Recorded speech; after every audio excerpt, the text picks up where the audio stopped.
ಶ್ರೀ ಗುರುಭ್ಯೋ ನಮಃ ಪರಮಗುರುಭ್ಯೋ ನಮಃ ಶ್ರೀಮದಾನಂದತೀರ್ಥಭಗವತ್ಪಾದಾಚಾರ್ಯ ಗುರುಭ್ಯೋ ನಮಃ.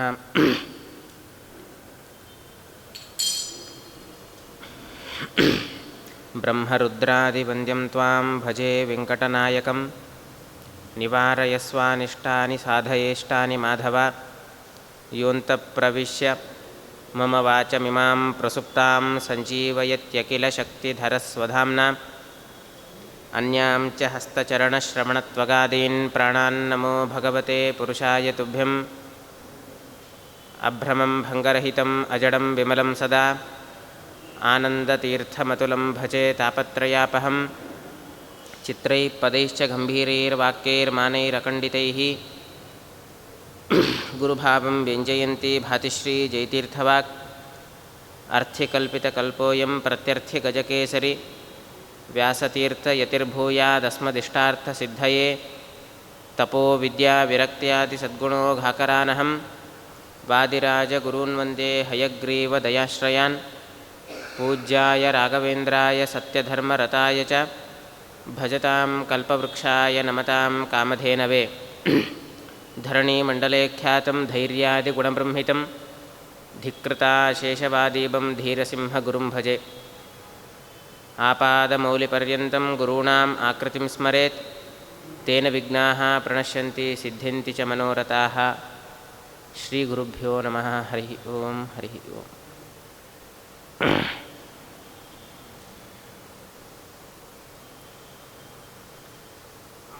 ಪ್ರತಿನಿತ್ಯದ ಜ್ಞಾನಯಜ್ಞದ ಕಾರ್ಯಕ್ರಮದಲ್ಲಿ ಅನೇಕ ವಿಚಾರಧಾರೆಗಳನ್ನು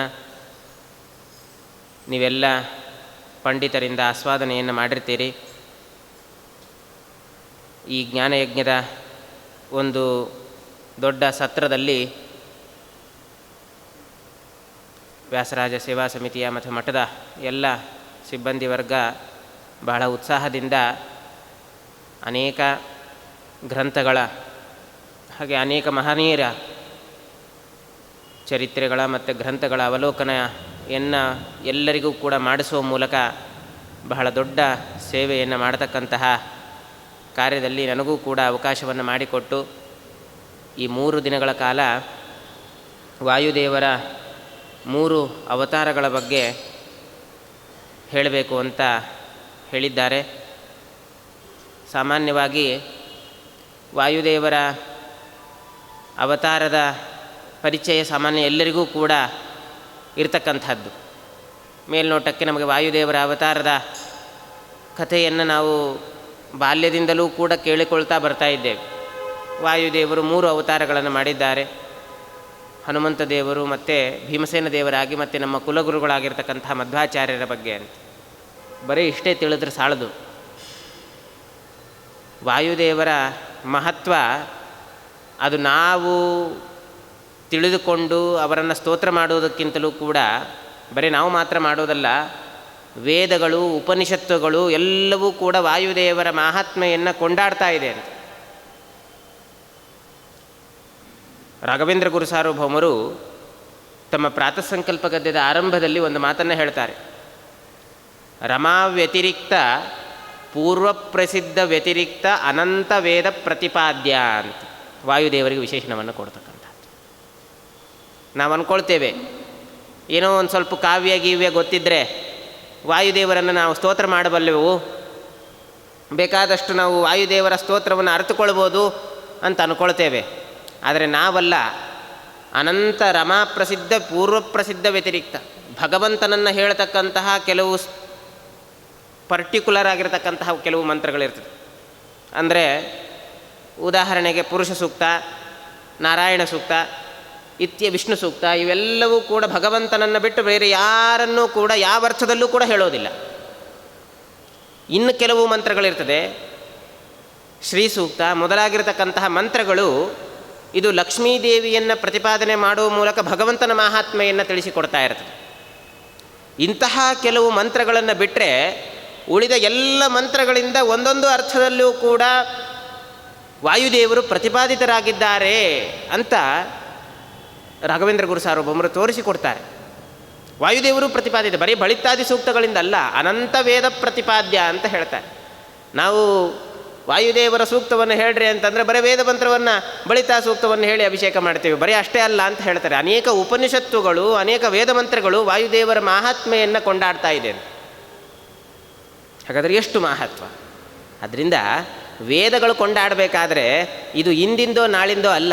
ವಾಯುದೇವರ ಮಹತ್ವ ಅನಂತ ಅನಾದಿ ಕಾಲದಿಂದ ಬಂದಿರತಕ್ಕಂಥದ್ದು. ಯಾರ್ದೋ ಒಬ್ಬ ಚರಿತ್ರೆಯನ್ನು ಹೇಳಬೇಕಾದ್ರೆ ಅವನು ಹುಟ್ಟಿದಾಗಿನಿಂದ ಅವನ ಮಾಡಿರ್ತಕ್ಕಂತಹ ಕಾರ್ಯಗಳನ್ನು, ಸಾಧನೆಗಳನ್ನು ಹೇಳ್ಬೋದು. ಯಾರು? ನಾವು ಪೌರುಷೇಯವಾಗಿರ್ತಕ್ಕಂತಹ ಗ್ರಂಥಗಳಿಂದ ರಚನೆ ಮಾಡ್ಬೋದು. ಯಾರ್ದೋ ಒಬ್ಬನ ಜೀವನ ಚರಿತ್ರೆಯನ್ನು ಇಟ್ಟುಕೊಂಡು ಅವನ ಜೀವನ ಚರಿತ್ರೆಯ ಆಧಾರದ ಮೇಲೆ ಒಂದು ಗ್ರಂಥವನ್ನು ರಚನೆ ಮಾಡಿದರೆ ಅವನು ಬದುಕಿದ್ದಾಗಿನಿಂದ ಅವನ ಅಂತ್ಯಕಾಲದವರೆಗೂ ಏನೇನು ಸಾಧನೆ ಮಾಡಿದ್ದಾನೋ ಅದರ ಬಗ್ಗೆ ಬರಿಬೋದು. ಆದರೆ ಇದು ಪೌರುಷೇಯ ಗ್ರಂಥ ಅಲ್ಲ. ಅಪೌರುಷೇಯವಾಗಿರ್ತಕ್ಕಂತಹ ವೇದಗಳು ವಾಯುದೇವರ ಮಹತ್ವವನ್ನು ವರ್ಣನೆ ಮಾಡ್ತಾ ಇದೆ ಅಂತಂದರೆ ಇದು ಅಂದು ಇಂದು ಮಹತ್ವವನ್ನು ತೋರಿರ್ತಕ್ಕಂಥದ್ದಲ್ಲ. ಅನಾದಿ ಕಾಲದಿಂದ ಅನಂತ ಕಾಲದವರೆಗೆ ವಾಯುದೇವರ ಮಹತ್ವವನ್ನು ಯಾರೂ ಕೂಡ ಅಲ್ಲಗಳೆಯಲಿಕ್ಕೆ ಸಾಧ್ಯ ಇಲ್ಲ. ಇದು ನಮ್ಮ ಕುಲಗುರುಗಳ ಅದಕ್ಕೋಸ್ಕರ ಹೇಳ್ತಾರೆ, ನಾವು ಎಷ್ಟು ಹೆಮ್ಮೆ ಪಡಬೇಕು ಅಂತಂದರೆ ಭಾರಿ ಹೆಮ್ಮೆ ಪಡಬೇಕಂತ. ನಮಗೆ ಪಾಠ ಹೇಳಿಕೊಟ್ಟಂತಹ, ನಮಗೆ ಮೋಕ್ಷ ಮಾರ್ಗವನ್ನು ತೋರಿಸ್ತಕ್ಕಂತಹ ಗುರುಗಳು ಅಂಥಿಂಥ ಗುರುಗಳಲ್ಲ, ಸಾಕ್ಷಾತ್ ಮುಖ್ಯ ಪ್ರಾಣದೇವರು ಅಂತ ತಿಳ್ಕೊಳ್ಬೇಕಂತ ರಾಯರು ಅದನ್ನೇ ಹೇಳ್ತಾರೆ. ನಮ್ಮ ಗುರುಗಳು ಎಂಥವರು? ಸಾಕ್ಷಾತ್ ಮುಖ್ಯ ಪ್ರಾಣಾವತಾರ ಭೂತಾನಾಂ ಅಸ್ಮದಾದಿ ಗುರುಣಾಂ. ನಮ್ಮ ಗುರುಗಳು ಎಂಥವರು ಅಂತಂದರೆ ಸಾಕ್ಷಾತ್ ಜೀವೋತ್ತಮರಾಗಿರ್ತಕ್ಕಂತಹ ಮುಖ್ಯ ಪ್ರಾಣದೇವರು ಅಂತ ಅನುಸಂಧಾನ ಮಾಡಿಕೊಳ್ಬೇಕು. ಇಂಥ ಭಾಗ್ಯ ಯಾರಿಗೆ ಬರ್ತದೆ? ಎಲ್ಲರೂ ಇವತ್ತಿನ ಪರಿಸ್ಥಿತಿಯಲ್ಲಿ ಏನಾಗಿದೆ ಅಂತಂದರೆ, ಪಾಠ ಮಾಡಿರ್ತಾರೆ, ಚಿಕ್ಕ ವಯಸ್ಸಿನಿಂದ ಪಾಠ ಮಾಡಿರ್ತಾರೆ ಗುರುಗಳು, ಬೇಕಾದಷ್ಟು ದೊಡ್ಡ ಸಂಪಾದನೆಯನ್ನು ಗಳಿಸಿಕೊಂಡು ಮನೆಯನ್ನು ಕಟ್ಟಿಕೊಂಡು ಇದ್ದಾಗ, ಎಲ್ಲಾದರೂ ದೂರದಲ್ಲಿ ಇದ್ದಾಗ ಒಮ್ಮೆ ಗುರುಗಳು ಕಂಡರೆ ಮಾತಾಡಿಸ್ಲಿಕ್ಕೆ ಹಿಂದೆ ಮುಂದೆ ನೋಡ್ತಾರೆ. ಇವತ್ತಿನ ನಮ್ಮ ಪರಿಸ್ಥಿತಿ ಹಾಗೀಗಿದೆ. ಯಾಕೆ ಅಂತಂದರೆ ನಾವು ದೊಡ್ಡ ಸ್ಥಾನದಲ್ಲಿದ್ದೇವೆ, ಇಂಥವರು ನಮಗೆ ಪಾಠ ಹೇಳಿದ ಗುರುಗಳು ಅಂತ ಹೇಳಿದರೆ ನಮ್ಮ ಮರ್ಯಾದೆ ಹೋಗುತ್ತೆ ಅಂತ ನಮ್ಮ ಆ ಭಾವನೆಯಲ್ಲಿ ಇರ್ತಕ್ಕಂಥವ್ರು ನಾವು. ಆದರೆ ನಮ್ಮ ಗುರುಗಳು ಸಾಕ್ಷಾತ್ ಎಂತಹ ಗುರುಗಳು, ಅದನ್ನು ಎದೆ ತಟ್ಟುಕೊಂಡು ಹೇಳಬೇಕು ಅಂತ ಹೇಳ್ತಾರೆ. ಎದೆ ತಟ್ಟುಕೊಂಡು ಮುಖ್ಯ ಪ್ರಾಣದೇವರ ಜೀವೋತ್ತಮರಾಗಿರ್ತಕ್ಕಂಥ ಮುಖ್ಯ ಪ್ರಾಣದೇವರೇ ನಮಗೆ ಮೋಕ್ಷ ಮಾರ್ಗವನ್ನು ತೋರಲಿಕ್ಕೆ ಭೂಮಿಗೆ ಬಂದಂತಹ ಗುರುಗಳು ಅಂತ ಎದೆ ತಟ್ಟುಕೊಂಡು ಹೇಳಬೇಕು.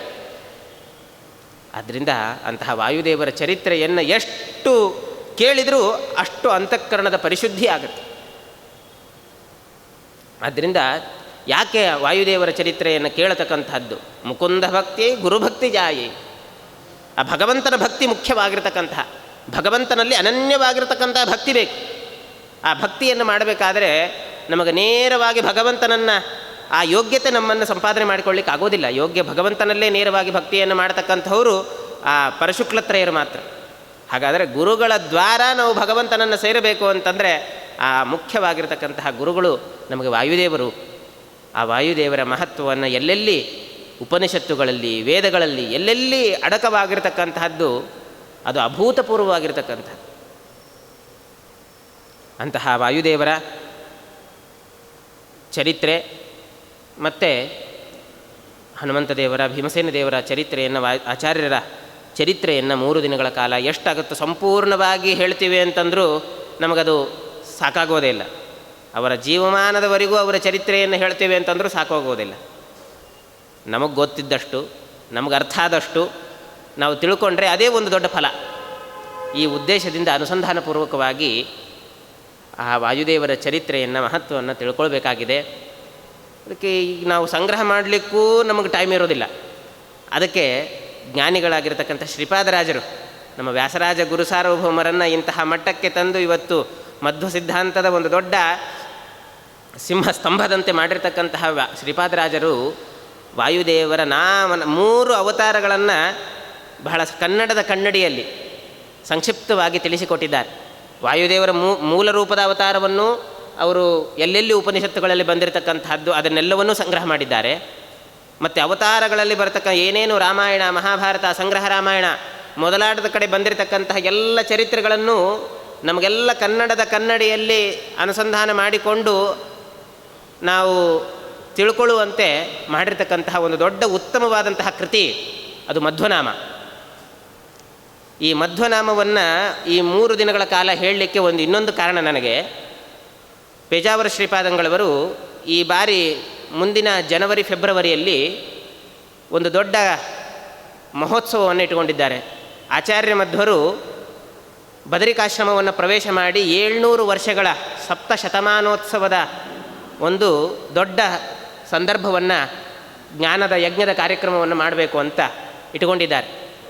ಈ ಸಂದರ್ಭದಲ್ಲಿ ಎಲ್ಲ ಒಂದು ಕೋಟಿ ವಾಯುಸ್ತುತಿ, ಪುರುಷರಿಂದ ವಿಷ್ಣು ಸಹಸ್ರನಾಮ, ಇದು ವಾಯುಸ್ತುತಿ ಪಾರಾಯಣವನ್ನು ಮಾಡಿಸಿ ವಾಯುದೇವರಿಗೆ ಮುಖ್ಯ ಪ್ರಾಣಾಂತರ್ಗತ ಕೃಷ್ಣನಿಗೆ ಸಮರ್ಪಣೆ ಮಾಡಬೇಕು ಅಂತ ಒಂದು ದೊಡ್ಡ ಸಂಕಲ್ಪವನ್ನು ಮಾಡಿದ್ದಾರೆ.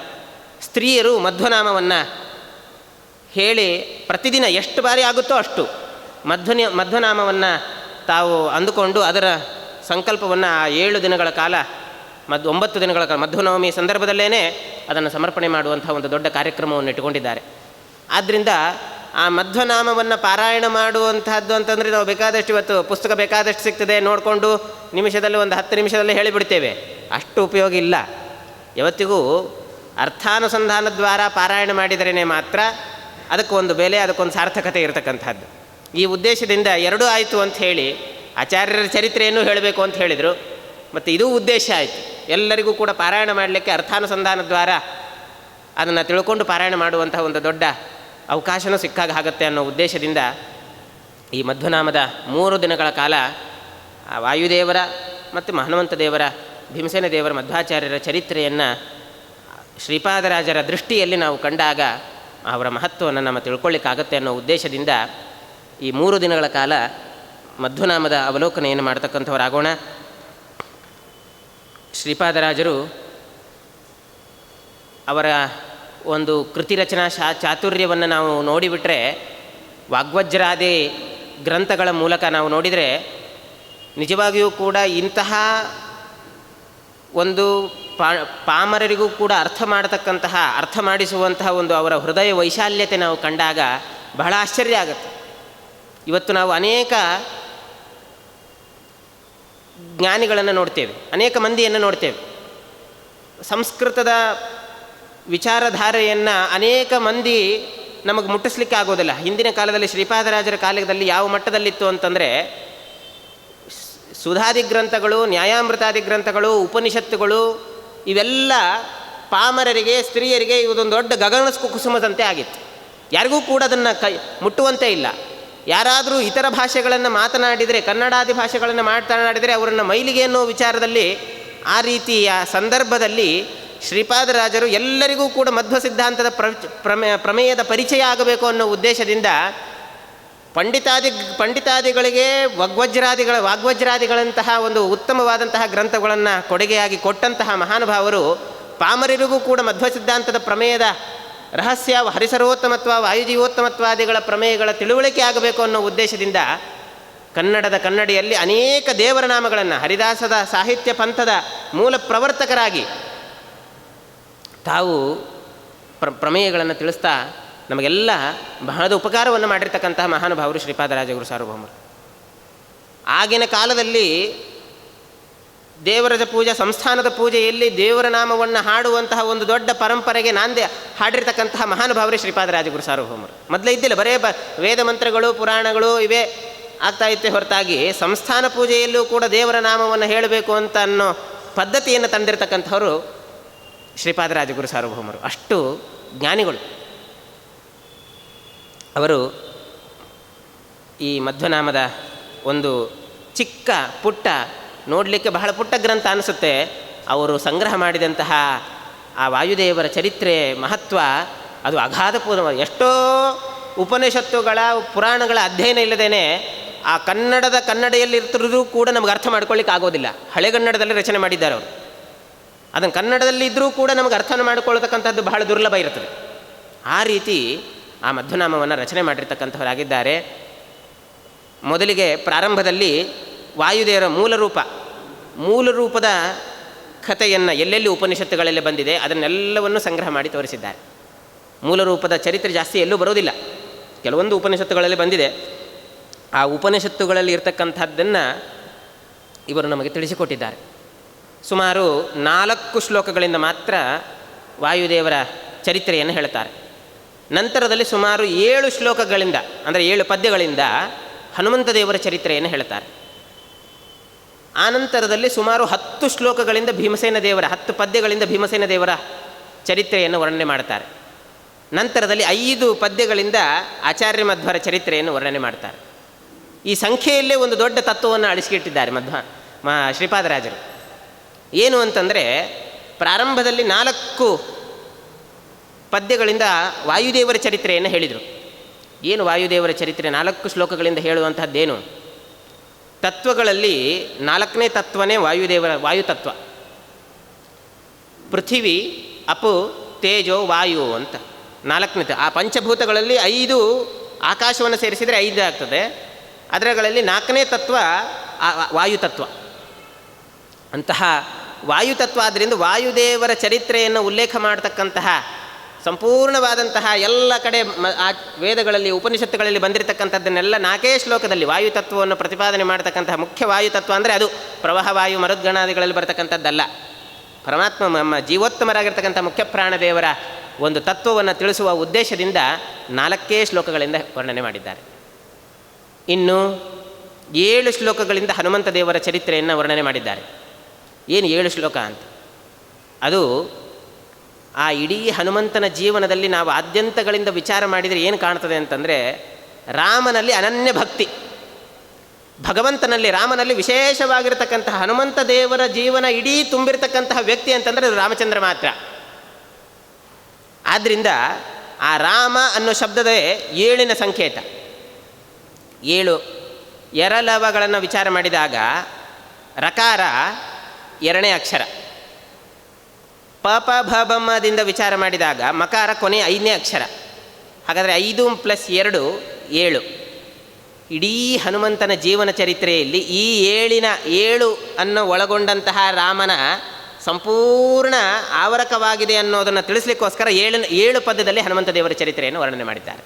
ಇನ್ನು ಒಂದು ಅರ್ಥ, ಅದಕ್ಕೇನೆ ಆಚಾರ್ಯ ಮಧ್ವರು ಕೂಡ ಮಹಾಭಾರತ ತಾತ್ಪರ್ಯ ನಿರ್ಣಯದಲ್ಲಿ 7ನೇ ಅಧ್ಯಾಯದಲ್ಲೇನೆ ಸುಂದರಕಾಂಡವನ್ನು ಹೇಳಿದ್ದು.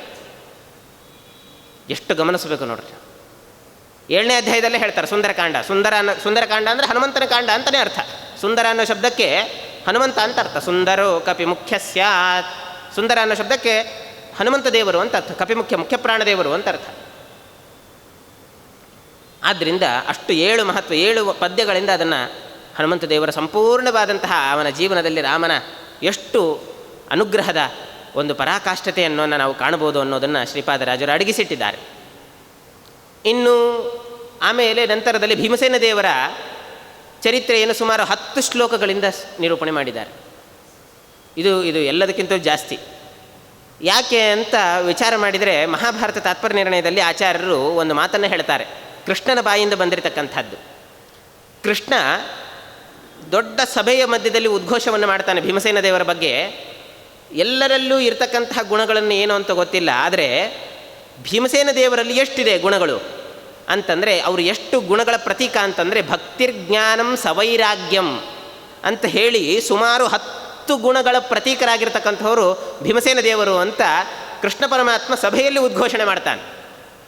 ಭಕ್ತಿಜ್ಞಾನಂ ಸವೈರಾಗ್ಯಂ ಪ್ರಜ್ಞಾ ಮೇಧಾ ಧೃತಿ ಸ್ಥಿತಿ ಯೋಗ ಪ್ರಾಣೋ ಬಲಂ ಚೈವ ವೃಕೋದರ ಇತಿ ಸ್ಮೃತಃ. ಭೀಮ ಅಂದರೆ ಈ 10 ಗುಣಗಳ ಸ್ವರೂಪವೇ ಭೀಮ ಅಂತ ಕೃಷ್ಣ ಪರಮಾತ್ಮ ಹೇಳಿದಂತಹ ಮಾತು. ಹಾಗಾದರೆ ಇಷ್ಟು 10 ಗುಣಗಳ ಪ್ರತೀಕನಾಗಿರ್ತಕ್ಕಂಥ ಭೀಮಸೇನ ದೇವರನ್ನು 10 ಪದ್ಯಗಳಿಂದ ವರ್ಣನೆ ಮಾಡಿದ್ದಾರೆ ಶ್ರೀಪಾದರಾಜರು. ಇನ್ನು ಆಚಾರ್ಯರನ್ನು ವರ್ಣನೆ ಮಾಡಬೇಕಾದ್ರೆ 5 ಪದ್ಯಗಳಿಂದ ವರ್ಣನೆ ಮಾಡಿದ್ದಾರೆ. ಏನರ್ಥ ಅಂತಂದರೆ, ಇಡೀ ಆಚಾರ್ಯರ ಜೀವನದಲ್ಲಿ ಮಾಡಿರ್ತಕ್ಕಂಥದ್ದೇನು ಅಂತಂದರೆ, ಪಂಚಭೇದಾತ್ಮಕವಾದಂತಹ ಪ್ರಪಂಚವನ್ನು ನಿರ್ಮಾಣ ಮಾಡಿರ್ತಕ್ಕಂತಹ ಭಗವಂತನನ್ನು ಸರಿಯಾಗಿ ತಿಳ್ಕೊಳ್ಬೇಕು ಅನ್ನೋದನ್ನು, ಅವನ ಜ್ಞಾನವನ್ನು ತಂದಿಟ್ಟಿರ್ತಕ್ಕಂಥವ್ರು ಮಹಾನುಭಾವರು. ಪಂಚಭೇದಾತ್ಮಕವಾದಂತಹ ಪ್ರಪಂಚ ಎಲ್ಲರಿಗೂ, ಬೇರೆ ಮತದವರು ಕೂಡ, ಬೇರೆ ಜ್ಞಾನಿಗಳು ಕೂಡ ಭಗವಂತನ ಬಗ್ಗೆ ತಿಳುವಳಿಕೆಯನ್ನು ಕೊಟ್ಟರು. ಉಪನಿಷತ್ತುಗಳು, ವೇದಗಳು, ಮಹಾಭಾರತಾದಿಗಳಿಂದ ಜ್ಞಾನವನ್ನು ಕೊಟ್ಟರು. ಆದರೆ ಪಂಚಭೇದಾತ್ಮಕವಾದಂತಹ ಪ್ರಪಂಚವನ್ನು ನಿರ್ಮಾಣ ಮಾಡಿದಂತಹ ಭಗವಂತನ ಜ್ಞಾನವನ್ನು ಕೊಟ್ಟಂಥವರು ಏಕೈಕ ಗುರುಗಳು ಅಂತಂದರೆ ಅದು ಮಧ್ವಾಚಾರ್ಯರು ಮಾತ್ರ. ಈ ಉದ್ದೇಶದಿಂದ 5 ಪದ್ಯಗಳಿಂದ ಆಚಾರ್ಯರ ಜೀವನ ಚರಿತ್ರೆಯನ್ನು ನಿರ್ಮಾಣ ಮಾಡಿದ್ದಾರೆ, ನಮಗೆ ತಿಳಿಸಿಕೊಟ್ಟಿದ್ದಾರೆ ಕನ್ನಡದ ಕನ್ನಡಿಯಲ್ಲಿ. ಇದು ಅತ್ಯಂತ ಮಹತ್ವ. ಇದನ್ನು ಈ ಒಂದು ಓದಬೇಕಾದ್ರೆ ಈ ಅನುಸಂಧಾನ ಇಟ್ಕೊಂಡ್ಬಿಟ್ರೆ ಸಾಕು, ನಮಗೆ ಎಷ್ಟೋ ವಿಧವಾಗಿರತಕ್ಕಂತಹ ಪಾರಾಯಣದ ಫಲವನ್ನು ನಾವು ಹೊಂದಲಿಕ್ಕೆ ಸಾಧ್ಯವಾಗುತ್ತೆ. ಈ ಅರ್ಥದಲ್ಲಿ ಆ ಮಧ್ವನಾಮದ ಬಹಳ ವಿಶಿಷ್ಟ ಒಂದು ನಾವು ಯಾವ ರೀತಿಯಾಗಿ ವಾಯುಸ್ತುತಿಯನ್ನು ಮಂತ್ರತುಲ್ಯ ಅಂತ ಹೇಳ್ತೀವೋ, ಸ್ತ್ರೀಯರಿಗೆ ಇದು ಸಾಕ್ಷಾತ್ ಮಂತ್ರತುಲ್ಯನೇ ಅಂತ ಹೇಳ್ಬೋದು. ಮಂತ್ರತುಲ್ಯವಾಗಿರ್ತಕ್ಕ ವಾಯುಸ್ತುತಿಯನ್ನು ಪಾರಾಯಣ ಮಾಡಿದರೆ ಯಾವ ರೀತಿಯಾಗಿ ಪುರುಷರಿಗೆ ಆ ಪುಣ್ಯ ಲಭಿಸ್ತದೋ, ಸ್ತ್ರೀಯರಿಗೆ ಅಷ್ಟೇ ಪುಣ್ಯ ಇದನ್ನು ಲಭಿಸ್ತದೆ. ಸ್ತ್ರೀಯರಿಗೆ ಅಧಿಕಾರ ಇಲ್ಲ ವಾಯುಸ್ತುತಿ, ಯಾಕೆ ಮಂತ್ರತುಲ್ಯ ಅಂತ ಸ್ವೀಕಾರ ಮಾಡಿದ್ದಾರೆ. ಅದರಿಂದ ಬೇಜಾರು ಪಟ್ಕೊಳ್ಳೋದಿಲ್ಲ.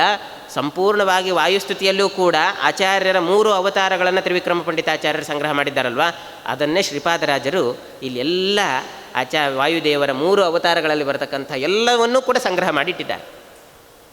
ಅಷ್ಟು ಅದ್ಭುತವಾಗಿರತಕ್ಕಂತಹ ಗ್ರಂಥ ಶ್ರೀಪಾದರಾಜರ ಗ್ರಂಥ. ಪ್ರಾರಂಭದಲ್ಲಿ ಅವರ ಮಹತ್ವವನ್ನು ಹೇಳಬೇಕಾದ್ರೆ, ಜಯ ಜಯ ಜಗತ್ರಾಣ, ಸಂಪೂರ್ಣ ಎಲ್ಲ ಪದಗಳಿಗೆ ಹೇಳಲಿಕ್ಕಾಗದೇ ಇದ್ದರೂ ಕೂಡ ಅದನ್ನು ಹೇಳ್ತಾ ಹೋದರೆ ಸುಮಾರು ವಾರಗಟ್ಟಲೆ ಬೇಕಾಗತ್ತೆ. ಯಾವ ಪದಗಳನ್ನು ಸುಮಾರು ಕ್ಲಿಷ್ಟ ಅನ್ನೋ ಅರ್ಥದಲ್ಲಿ ನಮಗೆ ಕಾಣುತ್ತದೋ ಆ ಪದಗಳ ವಿವರಣೆಯನ್ನು ಜಾಸ್ತಿ ನೋಡ್ತಕ್ಕಂಥವ್ರಾಗೋಣ. ಜಯ ಜಯ ಜಗತ್ರಾಣ, ಜಗದೊಳಗೆ ಸುತ್ರಾಣ, ಅಖಿಲ ಗುಣಸದ್ಧಾಮ ಮಧ್ವನಾಮ ಅಂತ ಮೊದಲಿಗೆ ಪಲ್ಲವಿಯನ್ನು ರಚನೆ ಮಾಡಿದ್ದಾರೆ. ನಮ್ಮ ಸಂಸ್ಕೃತ ಭಾಷೆಯಲ್ಲಿ ಹೇಳಬೇಕಾದ್ರೆ ಮಂಗಲ ಅಂತ ಕರೀತಾರೆ.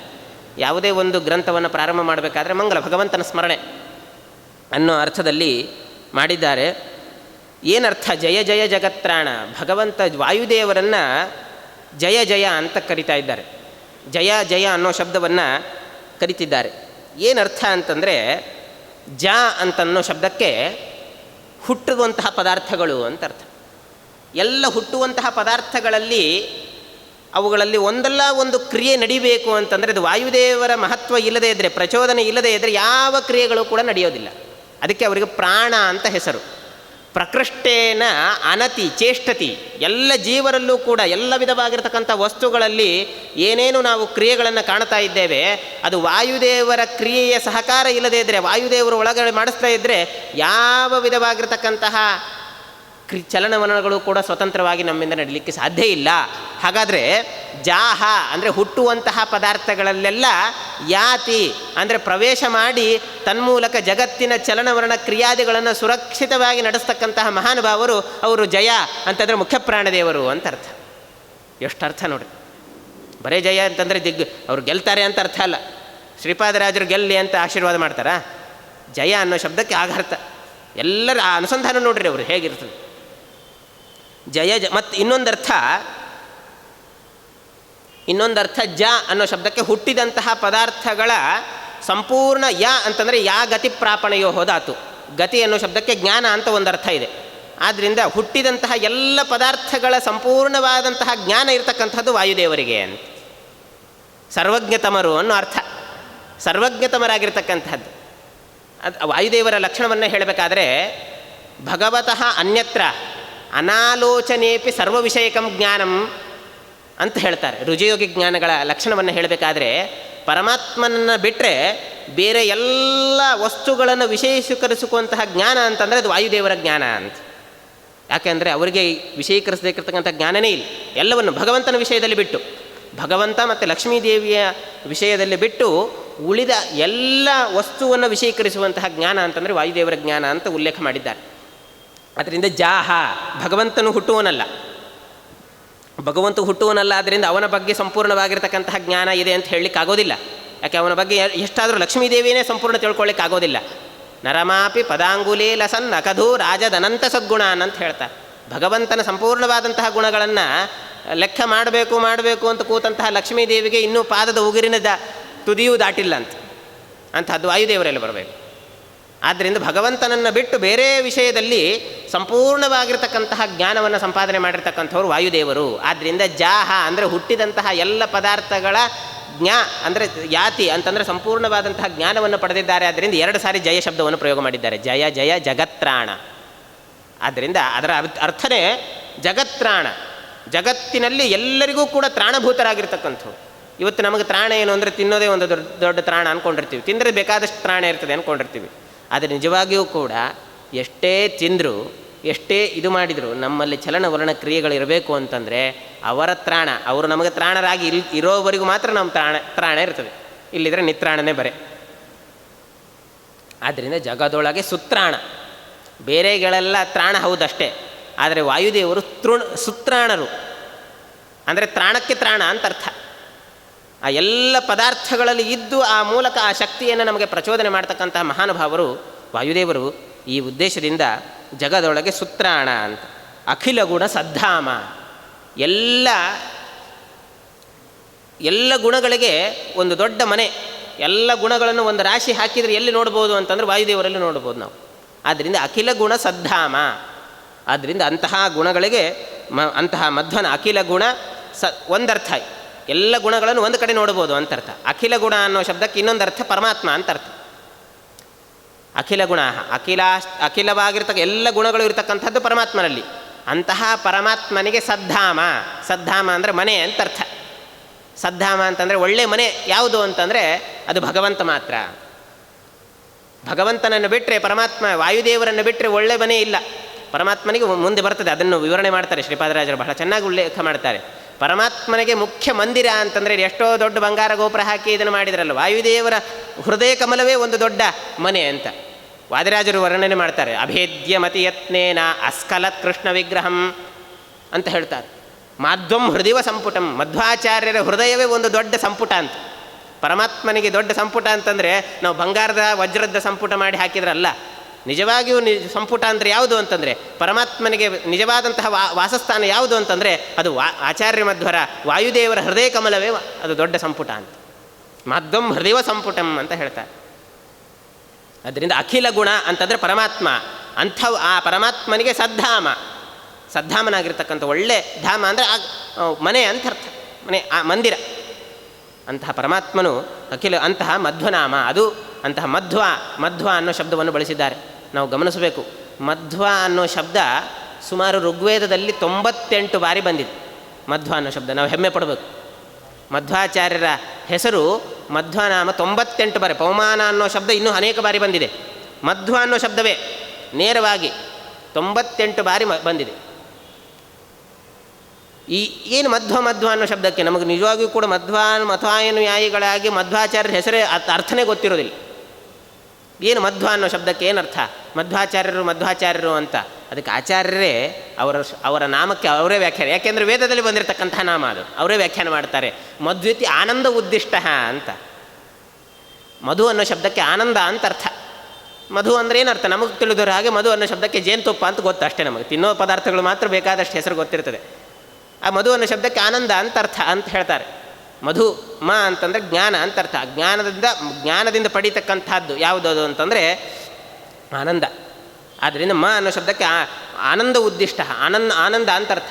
ಅದನ್ನು ತಮ್ಮ ಗ್ರಂಥಗಳ ಮೂಲಕ ಎಲ್ಲರಿಗೂ ಕೊಡ್ತಾರೆ. ಆದ್ದರಿಂದ ಅವರಿಗೆ ಮಧ್ವ ಅಂತ. ಆನಂದ ತೀರ್ಥದ ಸಣ್ಣ ಅಲ್ಪಾಕ್ಷರವೇ ಮಧ್ವ ಅಂತ. ಆನಂದ ತೀರ್ಥ ಅಂದರೆ ಏನರ್ಥ? ಆನಂದ ತೀರ್ಥರು ಅಂದರೆ ಸಂಪೂರ್ಣವಾಗಿ ಆನಂದವನ್ನು ಅನುಭವಿಸೋರು ಅಂತ ಅರ್ಥ ಅಲ್ಲ. ಆನಂದಕರಂ ತೀರ್ಥಂ ಯಸ್ಮಾತ್ ಸಹ ಆನಂದ ತೀರ್ಥ. ಮೋಕ್ಷ, ಆನಂದ ಅಂದರೆ ಮೋಕ್ಷ ಅಂತ ಅರ್ಥ.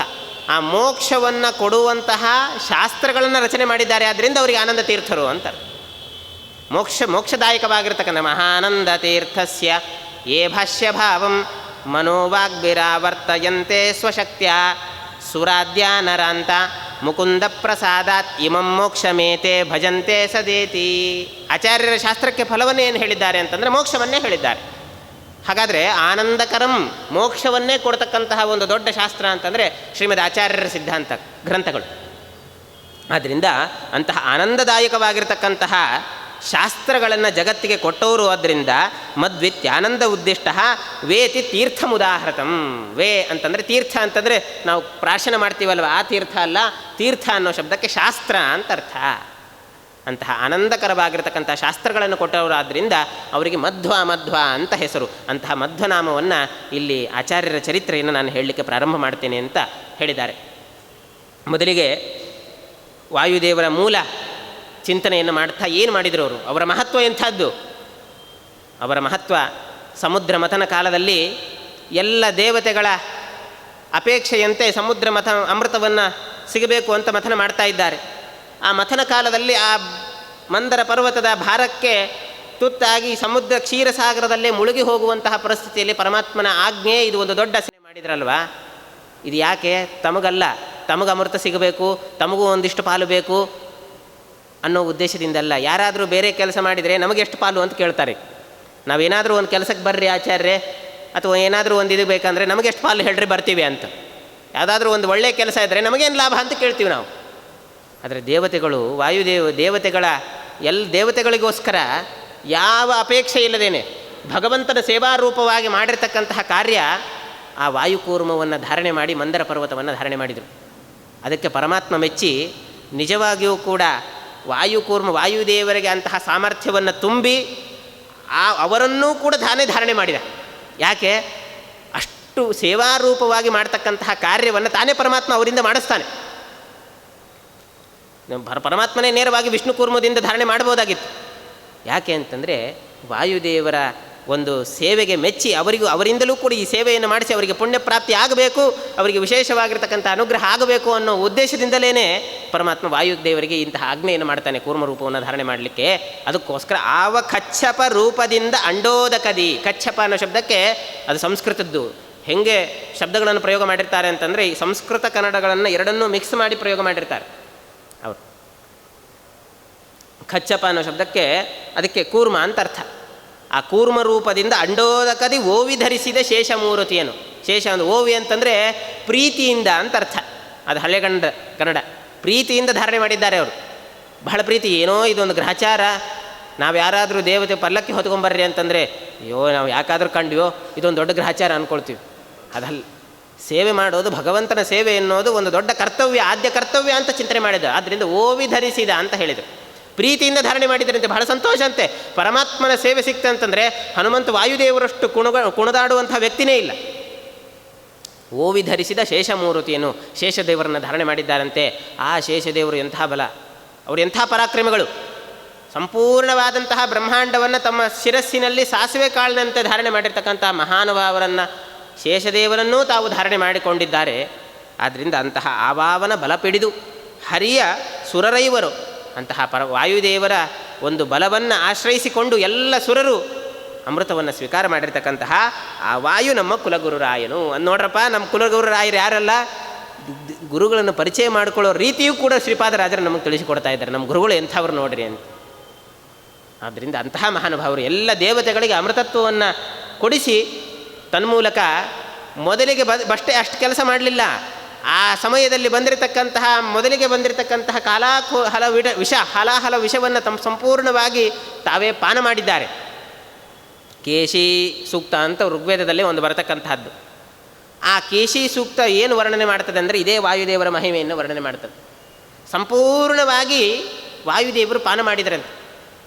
ಪಾನ ಮಾಡಿದ ಬಂದಂತಹ ಹಲಾಹಲ ಕೂಟ ವಿಷವನ್ನು ಸಂಪೂರ್ಣವಾಗಿ ತಾವೇ ಪಾನ ಮಾಡಿದ್ದಾರೆ. ವೇದ ವರ್ಣನೆ ಮಾಡ್ತಾ ಇದೆ. ಇದು ಯಾರೋ ಹೇಳಿದ್ದಲ್ಲ, ಸಾಕ್ಷಾತ್ ವೇದಗಳು ಹೇಳ್ತಾ ಇದೆ.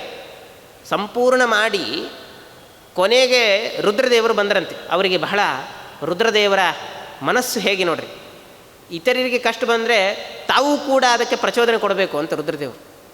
ಅದಕ್ಕೋಸ್ಕರ ಹಾಲಾಹಲ ವಿಷ ಬಂದಿದೆ, ಏನೋ ಇದನ್ನು ತೆಗೆದುಕೊಳ್ಬೇಕು ಅಂತಲ್ಲ ಅವರಿಗೆ, ಏನೋ ಅದು ಕೀರ್ತಿ ಗಳಿಸಬೇಕು ಅನ್ನೋ ಉದ್ದೇಶ ಅಲ್ಲ. ಇತರರಿಗೆ ಕಷ್ಟ ಬಂದಿದೆ, ನಾನು ಕೂಡ ಇದಕ್ಕೆ ಸಹಾಯ ಮಾಡಬೇಕು ಅನ್ನೋ ಮನಸ್ಥಿತಿಯಲ್ಲಿರ್ತಕ್ಕಂಥವ್ರು. ಆದರೆ ರುದ್ರದೇವರಿಗೂ ಅಷ್ಟು ಸಂಪೂರ್ಣವಾದಂತಹ ವಿಷಪ್ರಾಶನವನ್ನು ಮಾಡ್ತಕ್ಕಂತಹ ಸಾಮರ್ಥ್ಯ ಇಲ್ಲ ಅನ್ನೋದು ಗೊತ್ತು ವಾಯುದೇವರಿಗೆ. ಅದಕ್ಕೋಸ್ಕರ ಸಂಪೂರ್ಣ ಪ್ರಾಶನವನ್ನು ಮಾಡಿ ಕೊನೆಗೆ ಉಳಿದಂತಹ ಒಂದು ಹನಿಯ ವಿಷವನ್ನು ಅದನ್ನು ಅಂಗೈಯಲ್ಲಿ ಹಾಕಿ ತಿಕ್ಕಿ ಚರಟವನ್ನು ಮಾತ್ರ ಅದಕ್ಕೆ ಕೊಟ್ಟರು. ಕೊಟ್ಟು ಅವರಿಗೆ ಅನುಗ್ರಹ ಮಾಡಿದ್ದಾರಂತೆ. ರುದ್ರದೇವರ ಮನಸ್ಸು ಗೊತ್ತು ವಾಯುದೇವರಿಗೆ. ಅವರಿಗೂ ಅಪೇಕ್ಷೆ ಇದೆ, ಈ ಸೇವೆಯನ್ನು, ಭಗವಂತನ ಸೇವೆಯನ್ನು ಈ ಮೂಲಕವಾಗಿ ಮಾಡಬೇಕು ಅನ್ನೋ ಉದ್ದೇಶ ಇದೆ ಅಂತ ಅದಕ್ಕೂ ಕಲ್ಪಿಸಿಕೊಟ್ರು ವಾಯುದೇವರು. ಆದರೆ ಸಾಮರ್ಥ್ಯ ನೋಡಿದರು, ಅವನ ಸಾಮರ್ಥ್ಯ ಇಲ್ಲ. ಆದ್ದರಿಂದ ರಾಘವೇಂದ್ರ ಗುರು ಸಾರ್ವಭೌಮರು ಒಂದು ಮಾತನ್ನು ಹೇಳ್ತಾರೆ ವಾಯುದೇವರ ಬಗ್ಗೆ ಹೇಳಬೇಕಾದ್ರೆ ಪ್ರಾತಃಸಂಕಲ್ಪ ಗದ್ಯದಲ್ಲಿ, ಮದ್ಯೋಗ್ಯತಾಭಿಜ್ಞಾನ ತತ್ತದ್ಯೋಗ್ಯತಾಭಿಜ್ಞೇನ ಅಂತ. ನಮ್ಮ ಯೋಗ್ಯತೆಗಳನ್ನು ತಿಳಿದಿರತಕ್ಕಂಥವ್ರು ಯಾರು ಅಂತಂದರೆ ಅದು ವಾಯುದೇವರು ಅಂತ. ನಮಗೆ ಎಷ್ಟು ಯೋಗ್ಯತೆ, ಎಷ್ಟು ಕೊಟ್ಟರೆ, ಎಷ್ಟು ಜ್ಞಾನ, ಎಷ್ಟು ಸಾಮರ್ಥ್ಯ ಇವನಿಗಿದೆ, ಇದನ್ನೆಲ್ಲ ತಿಳ್ಕೊಂಡು ನಮಗೆ ಆಯಾ ಕಾಲಕ್ಕೆ ಅನುಗ್ರಹ ಮಾಡ್ತಕ್ಕಂಥವ್ರು ವಾಯುದೇವರಂತ. ಆದ್ದರಿಂದ ಮದ್ಯೋಗ್ಯತಾಭಿಜ್ಞೇನ ಪರಮದಯಾಲುನ ಕ್ಷಮಾ ಸಮುದ್ರೇಣ ಭಕ್ತಾಪರಾಧ ಸಹಿಷ್ಣುನ ಅಂತ ವರ್ಣನೆ ಮಾಡ್ತಾರೆ. ಎಷ್ಟು ಅವರ ಮಹತ್ವ ನೋಡ್ರಿ. ತಾವೇ ಪ್ರಾಶನ ಮಾಡಲಿಲ್ಲ, ಅವರ ಯೋಗ್ಯತೆಯನ್ನು ನೋಡಿಕೊಂಡು ಅವರ ಯೋಗ್ಯತೆ ಎಷ್ಟಿದೆ ಅಷ್ಟು ಮಾತ್ರಕ್ಕೆ ವಿಷಪ್ರಾಶನವನ್ನು ಅವರು ಮಾಡಲಿಕ್ಕೆ ಅವಕಾಶ ಮಾಡಿಕೊಟ್ರು. ಇದು ವಾಯುದೇವರ ಮಹತ್ವ. ಆದ್ದರಿಂದ ಅಂತಹ ವಾಯುದೇವರು ನಮ್ಮ ಕುಲಗುರುಗಳು ಅಂತ ಇದು ಕೇಶಿ ಸೂಕ್ತದ ಅಭಿಪ್ರಾಯವನ್ನು ತಿಳಿಸಿಕೊಟ್ಟಿದ್ದಾರೆ. ಎಷ್ಟು ಬಹಳ ಮಹತ್ವವನ್ನು ತಿಳಿಸಿಕೊಡ್ತಾರೆ.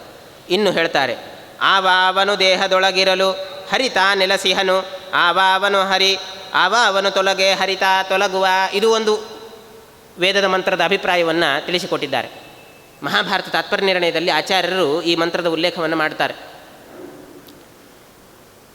ಪರಮಾತ್ಮ ಎಲ್ಲ ವಸ್ತುಗಳನ್ನು ಸೃಷ್ಟಿ ಮಾಡಿದ ಮೇಲೆ ಸಮಾಧಾನ ಆಗಲಿಲ್ಲ ಅಂತ ಕೊನೆಗೆ ಏನು ಮಾಡಿದ, ಯಾವ ಒಬ್ಬ ವ್ಯಕ್ತಿಯ ಸನ್ನಿಧಾನದಿಂದ ನನ್ನ ಸನ್ನಿಧಾನ ಪಾತ್ರವಾಗ್ತದೆ, ಯಾವ ವ್ಯಕ್ತಿಯ ಸನ್ನಿಧಾನ ಇಲ್ಲದೇ ಇದ್ದಾಗ ನನ್ನ ಸನ್ನಿಧಾನ ಇರಬಾರ್ದು, ಅಂತಹ ವ್ಯಕ್ತಿಯನ್ನು ಸೃಷ್ಟಿ ಮಾಡಬೇಕು ಅಂತ ಹೇಳಿ ಒಬ್ಬ ವ್ಯಕ್ತಿಯನ್ನು ಸೃಷ್ಟಿ ಮಾಡಬೇಕು ಅಂತ ವಾಯುದೇವರನ್ನು ಸೃಷ್ಟಿ ಮಾಡಿದ್ದಂತೆ.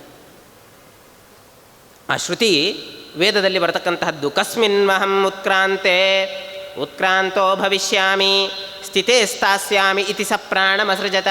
ಪ್ರಾಣದೇವನನ್ನು ಸೃಷ್ಟಿ ಮಾಡಬೇಕಾದ್ರೆ ಹೀಗೆ ಸೃಷ್ಟಿ ಮಾಡಿದ್ದಂತೆ. ಯಾರಿದ್ದರೆ ನಾನಿರಬೇಕು ಅಂತಹ ವ್ಯಕ್ತಿಯನ್ನು ಸೃಷ್ಟಿ ಮಾಡಬೇಕು ಅಂತ ಹೇಳಿ ವಾಯುದೇವರನ್ನು ಸೃಷ್ಟಿ ಮಾಡಿದ್ದಂತೆ. ಅದಕ್ಕೆ ಮುಖ್ಯ ಪ್ರಾಣದೇವರು ಇರೋವರೆಗೂ ನಮ್ಮ ದೇಹಕ್ಕೆ ಬೆಲೆ. ಆವಾವನು ದೇಹದೊಳಗಿರಲು ಹರಿತಾ ನೆಲಸಿಹ, ಎಲ್ಲಿವರೆಗೂ ನಮ್ಮ ಒಳಗಡೆ ಮುಖ್ಯ ಪ್ರಾಣ ದೇವರು ನೆಲೆಸಿರ್ತಾರೆ ಅಲ್ಲಿವರೆಗೂ ನಮಗೆ ಬಹಳ ಒಂದು ದೊಡ್ಡ ಆಧಾರ ಸ್ತಂಭ ನಮಗೆ ಮುಖ್ಯ ಪ್ರಾಣದೇವರು. ದೇವತೆಗಳಲ್ಲೇ ಒಂದು ದೊಡ್ಡ ಚರ್ಚೆ ಬಂತಂತೆ. ಒಮ್ಮೆ ದೇವತೆಗಳಲ್ಲೇ ಒಂದು ದೊಡ್ಡ ಚರ್ಚೆ ಬಂತು. ಅದನ್ನು ಮುಂದೆ ಹೇಳ್ತಾರೆ ಅವರು. ಏನು ಮಾಡಬೇಕು, ಎಲ್ಲರಿಗೂ ಕೂಡ ಶ್ರಮ ಪ್ರವೇಶ ಆಗ್ತಿರ್ತದೆ. ನಾವು ಸಾಮಾನ್ಯವಾಗಿ ಗಮನಿಸ್ಬೋದು, ನಮ್ಮ ಜೀವೋತ್ತಮತ್ವ ಯಾರೋ ಓದಿ ಹೇಳಬೇಕು ಅಂತಿಲ್ಲ, ಸ್ವತಃ ಸಿದ್ಧವಾಗುತ್ತೆ ಅಂತ ಹೇಳ್ತಾರೆ ಶ್ರೀಪಾದರಾಜರು.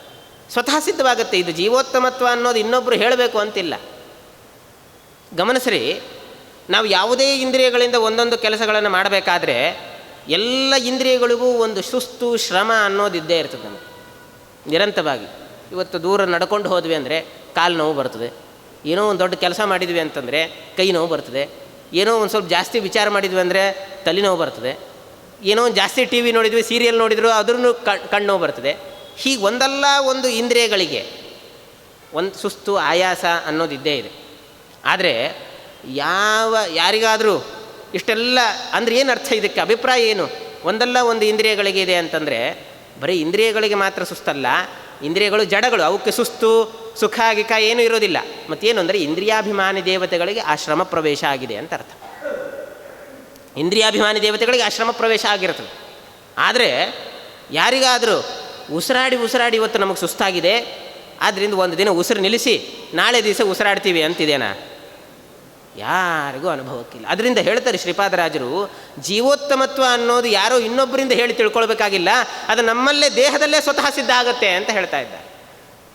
ಯಾರಿಗಾದರೂ ಉಸಿರಾಡಿ ಸುಸ್ತಾಗಿದೆ, ಆದ್ದರಿಂದ ಇವತ್ತು ನಾನು ರಾತ್ರಿ ಉಸಿರಾಡೋದನ್ನು ಸ್ವಲ್ಪ ನಿಲ್ಲಿಸಿ ಶ್ರಮ ಪರಿಹಾರ ಮಾಡಿಕೊಂಡು ನಾಳೆ ಬೆಳಗ್ಗೆ ಉಸಿರಾಡೋದು ಮತ್ತೆ ಪ್ರಾರಂಭ ಮಾಡ್ತೀನಿ ಅಂತ ಹೇಳಿದರೆ ಮಲ್ಕೊಂಡ್ರೆ ಅವ್ನು ನಾಳೆ ಬೆಳಗ್ಗೆ ಮತ್ತೆ ಹೇಳೋದೇ ಇಲ್ಲ. ಅದರಿಂದ ವಿಶ್ರಾಂತಿಯನ್ನು ಪಡೆದ್ರೆ ಅದು ವಾಯುದೇವರ ಮಹತ್ವ. ಯಾಕೆ ಅಂತಂದರೆ ನಮ್ಮ ಶ್ವಾಸೋಚ್ಛ್ವಾಸಗಳನ್ನು ನೇಮನೆ ಮಾಡ್ತಕ್ಕಂಥವ್ರು ಅದು ಮುಖ್ಯ ಪ್ರಾಣದೇವರು. ಇನ್ನು ಬೇರೆ ಇಂದ್ರಿಯಗಳಿಗೆ ಸುಸ್ತಾದಾಗ ರಾತ್ರಿ ಮಲ್ಕೊಂಡಿರ್ತಾವೆ ಎಲ್ಲ, ಆದರೆ ಈ ಇಂದ್ರಿಯ ಮಾತ್ರ ಇನ್ನಿಷ್ಟು ಜಾಸ್ತಿ ಆಗ್ತದೆ. ಶ್ವಾಸೋಚ್ಛ್ವಾಸ ರಾತ್ರಿ ಜಾಸ್ತಿ ಆಗ್ತಿರ್ತದೆ, ಪಕ್ಕದಲ್ಲಿದ್ದವ್ರಿಗೆ ಗೊತ್ತಾಗುತ್ತೆ ಎಷ್ಟಿರ್ತದೆ ನಮ್ಮದು ಇಂದ್ರಿಯ ಶ್ವಾಸೋಚ್ಛ್ವಾಸಗಳು ಅಂತ.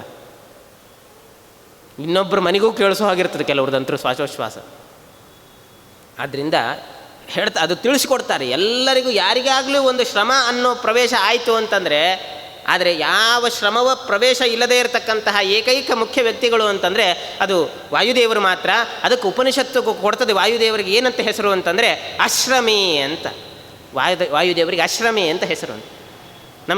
ಎಲ್ಲ ದೇವತೆಗಳಿಗೆ, ಎಲ್ಲ ಮನುಷ್ಯರಿಗೆ, ಪ್ರಾಣಿಗಳಿಗೆ ಎಲ್ಲರಿಗೂ ಶ್ರಮ ಇದೆ, ವಾಯುದೇವರಿಗೆ ಮಾತ್ರ ಶ್ರಮ ಇಲ್ಲ. ಆದ್ದರಿಂದ ಅವರಿಗೆ ಅಶ್ರಮಿ ಅಂತ ಹೆಸರಂತೆ.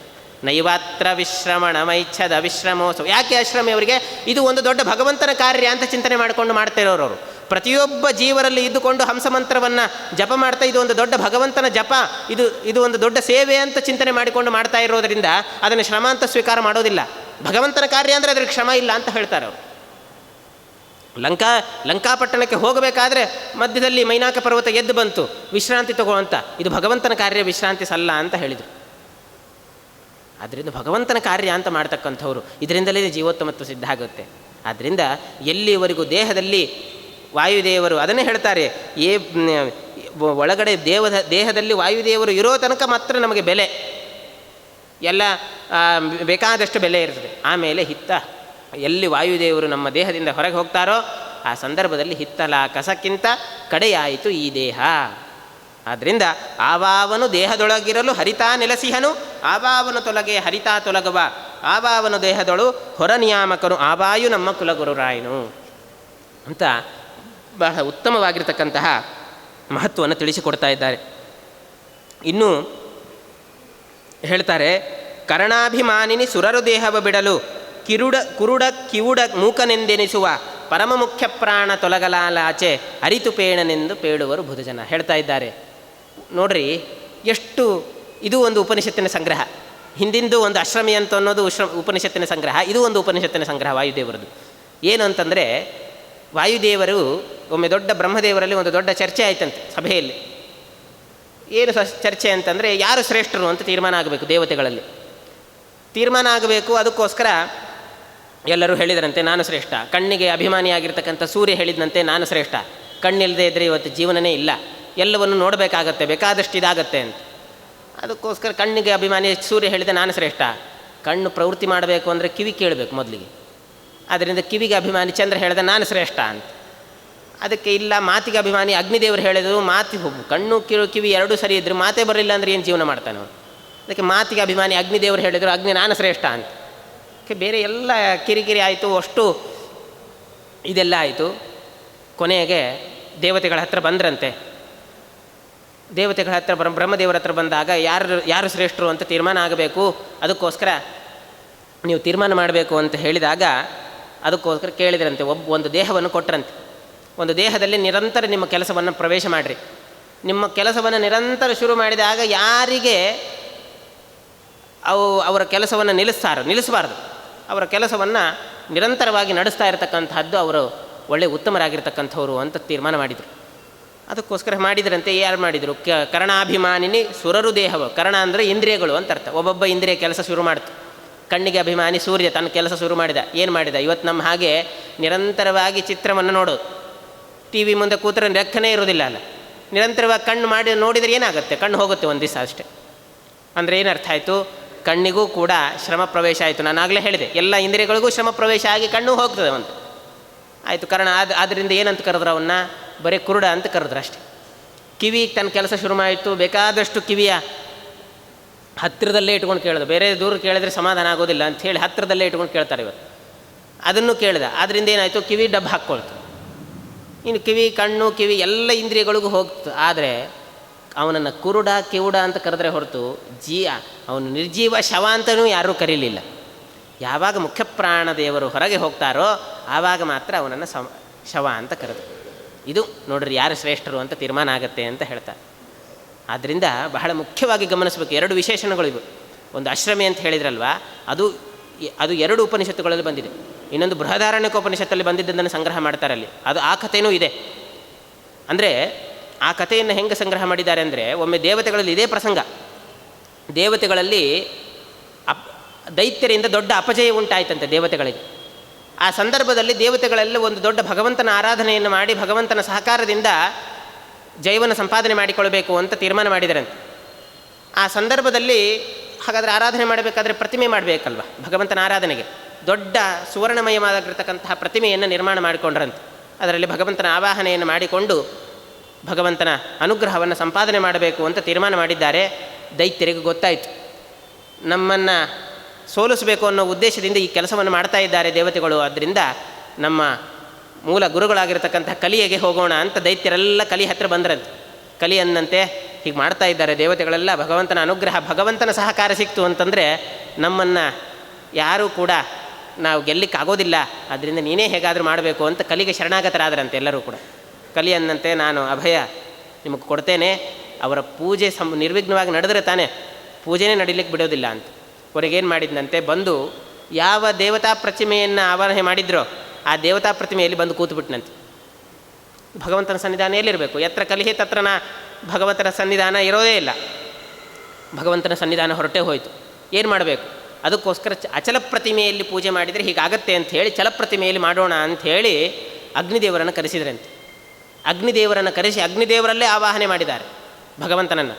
ಅವನನ್ನೇ ಆವಾಹನೆ ಮಾಡಿ ಭಗವಂತನ ಆರಾಧನೆಯನ್ನು ಪ್ರಾರಂಭ ಮಾಡಿದಾಗ ಅಗ್ನಿದೇವರಲ್ಲೂ ಕೂಡ ಕಲಿಯ ಆವೇಶ ಆಯಿತಂತೆ. ವಾಯುದರಾಜರು ಸರಸಭಾರತಿ ವಿಲಾಸದಲ್ಲಿ ಉಲ್ಲೇಖ ಮಾಡ್ತಾರೆ ಇದನ್ನು.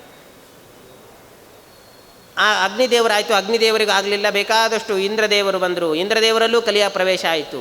ಕೊನೆಗೆ ರುದ್ರದೇವರು ಬರ್ತಾರೆ. ರುದ್ರದೇವರಲ್ಲಿ ಆವಾಹನೆ ಮಾಡ್ತಾರೆ. ರುದ್ರದೇವರಲ್ಲೂ ಕೂಡ ಕಲಿಯ ಸ್ಪರ್ಶದಿಂದ ಭಗವಂತನ ಸನ್ನಿಧಾನ ಹೊರಟೋಗುತ್ತೆ. ಕೊನೆಗೆ ವಾಯುದೇವರನ್ನು ಬಂದ್ರಂತೆ. ವಾಯುದೇವರಲ್ಲಿ ಭಗವಂತನ ಆವಾಹನೆಯನ್ನು ಮಾಡಬೇಕು ಅಂತ ಎಲ್ಲ ಮಾಡಿದಾಗ ಕಲಿ ಯಾವಾಗಲೂ ಬಂದಂತ. ವಾಯುದೇವರನ್ನು ಮುಟ್ಲಿಕ್ಕೆ ಹೋದರೆ ಪರಿಸ್ಥಿತಿ ಏನಾಯಿತು ಅಂತ ಉಪನಿಷತ್ತು ವರ್ಣನೆ ಮಾಡ್ತಾರೆ. ಒಂದು ದೊಡ್ಡ ಮಣ್ಣಿನ ಮುದ್ದೆಯನ್ನು ದೊಡ್ಡ ಬಂಡೆಗಲ್ಲಿಗೆ ಹಾಕಿದರೆ ಏನು ಪರಿಸ್ಥಿತಿ ಆಗಬೇಕು? ಬಂಡೆಗಲ್ಲು ಒಡೆಯುತ್ತೋ ಹೊರತು ಮಣ್ಣಿನ ಮುದ್ದೆ ನುಚ್ಚುನೂರಾಗತ್ತೆ. ಹಾಗಾಯಿತು ಅಂತ ಪರಿಸ್ಥಿತಿ ವರ್ಣನೆ ಮಾಡ್ತದೆ. ಎಲ್ಲ ಆ ಕಲಿ ವಾಯುದೇವರನ್ನು ಮುಟ್ಲಿಕ್ಕೆ ಬಂದು ಭಗವಂತನ ಸನ್ನಿಧಾನ ಕಳುಹಿಬೇಕು ಅಂತ ಬಂದ.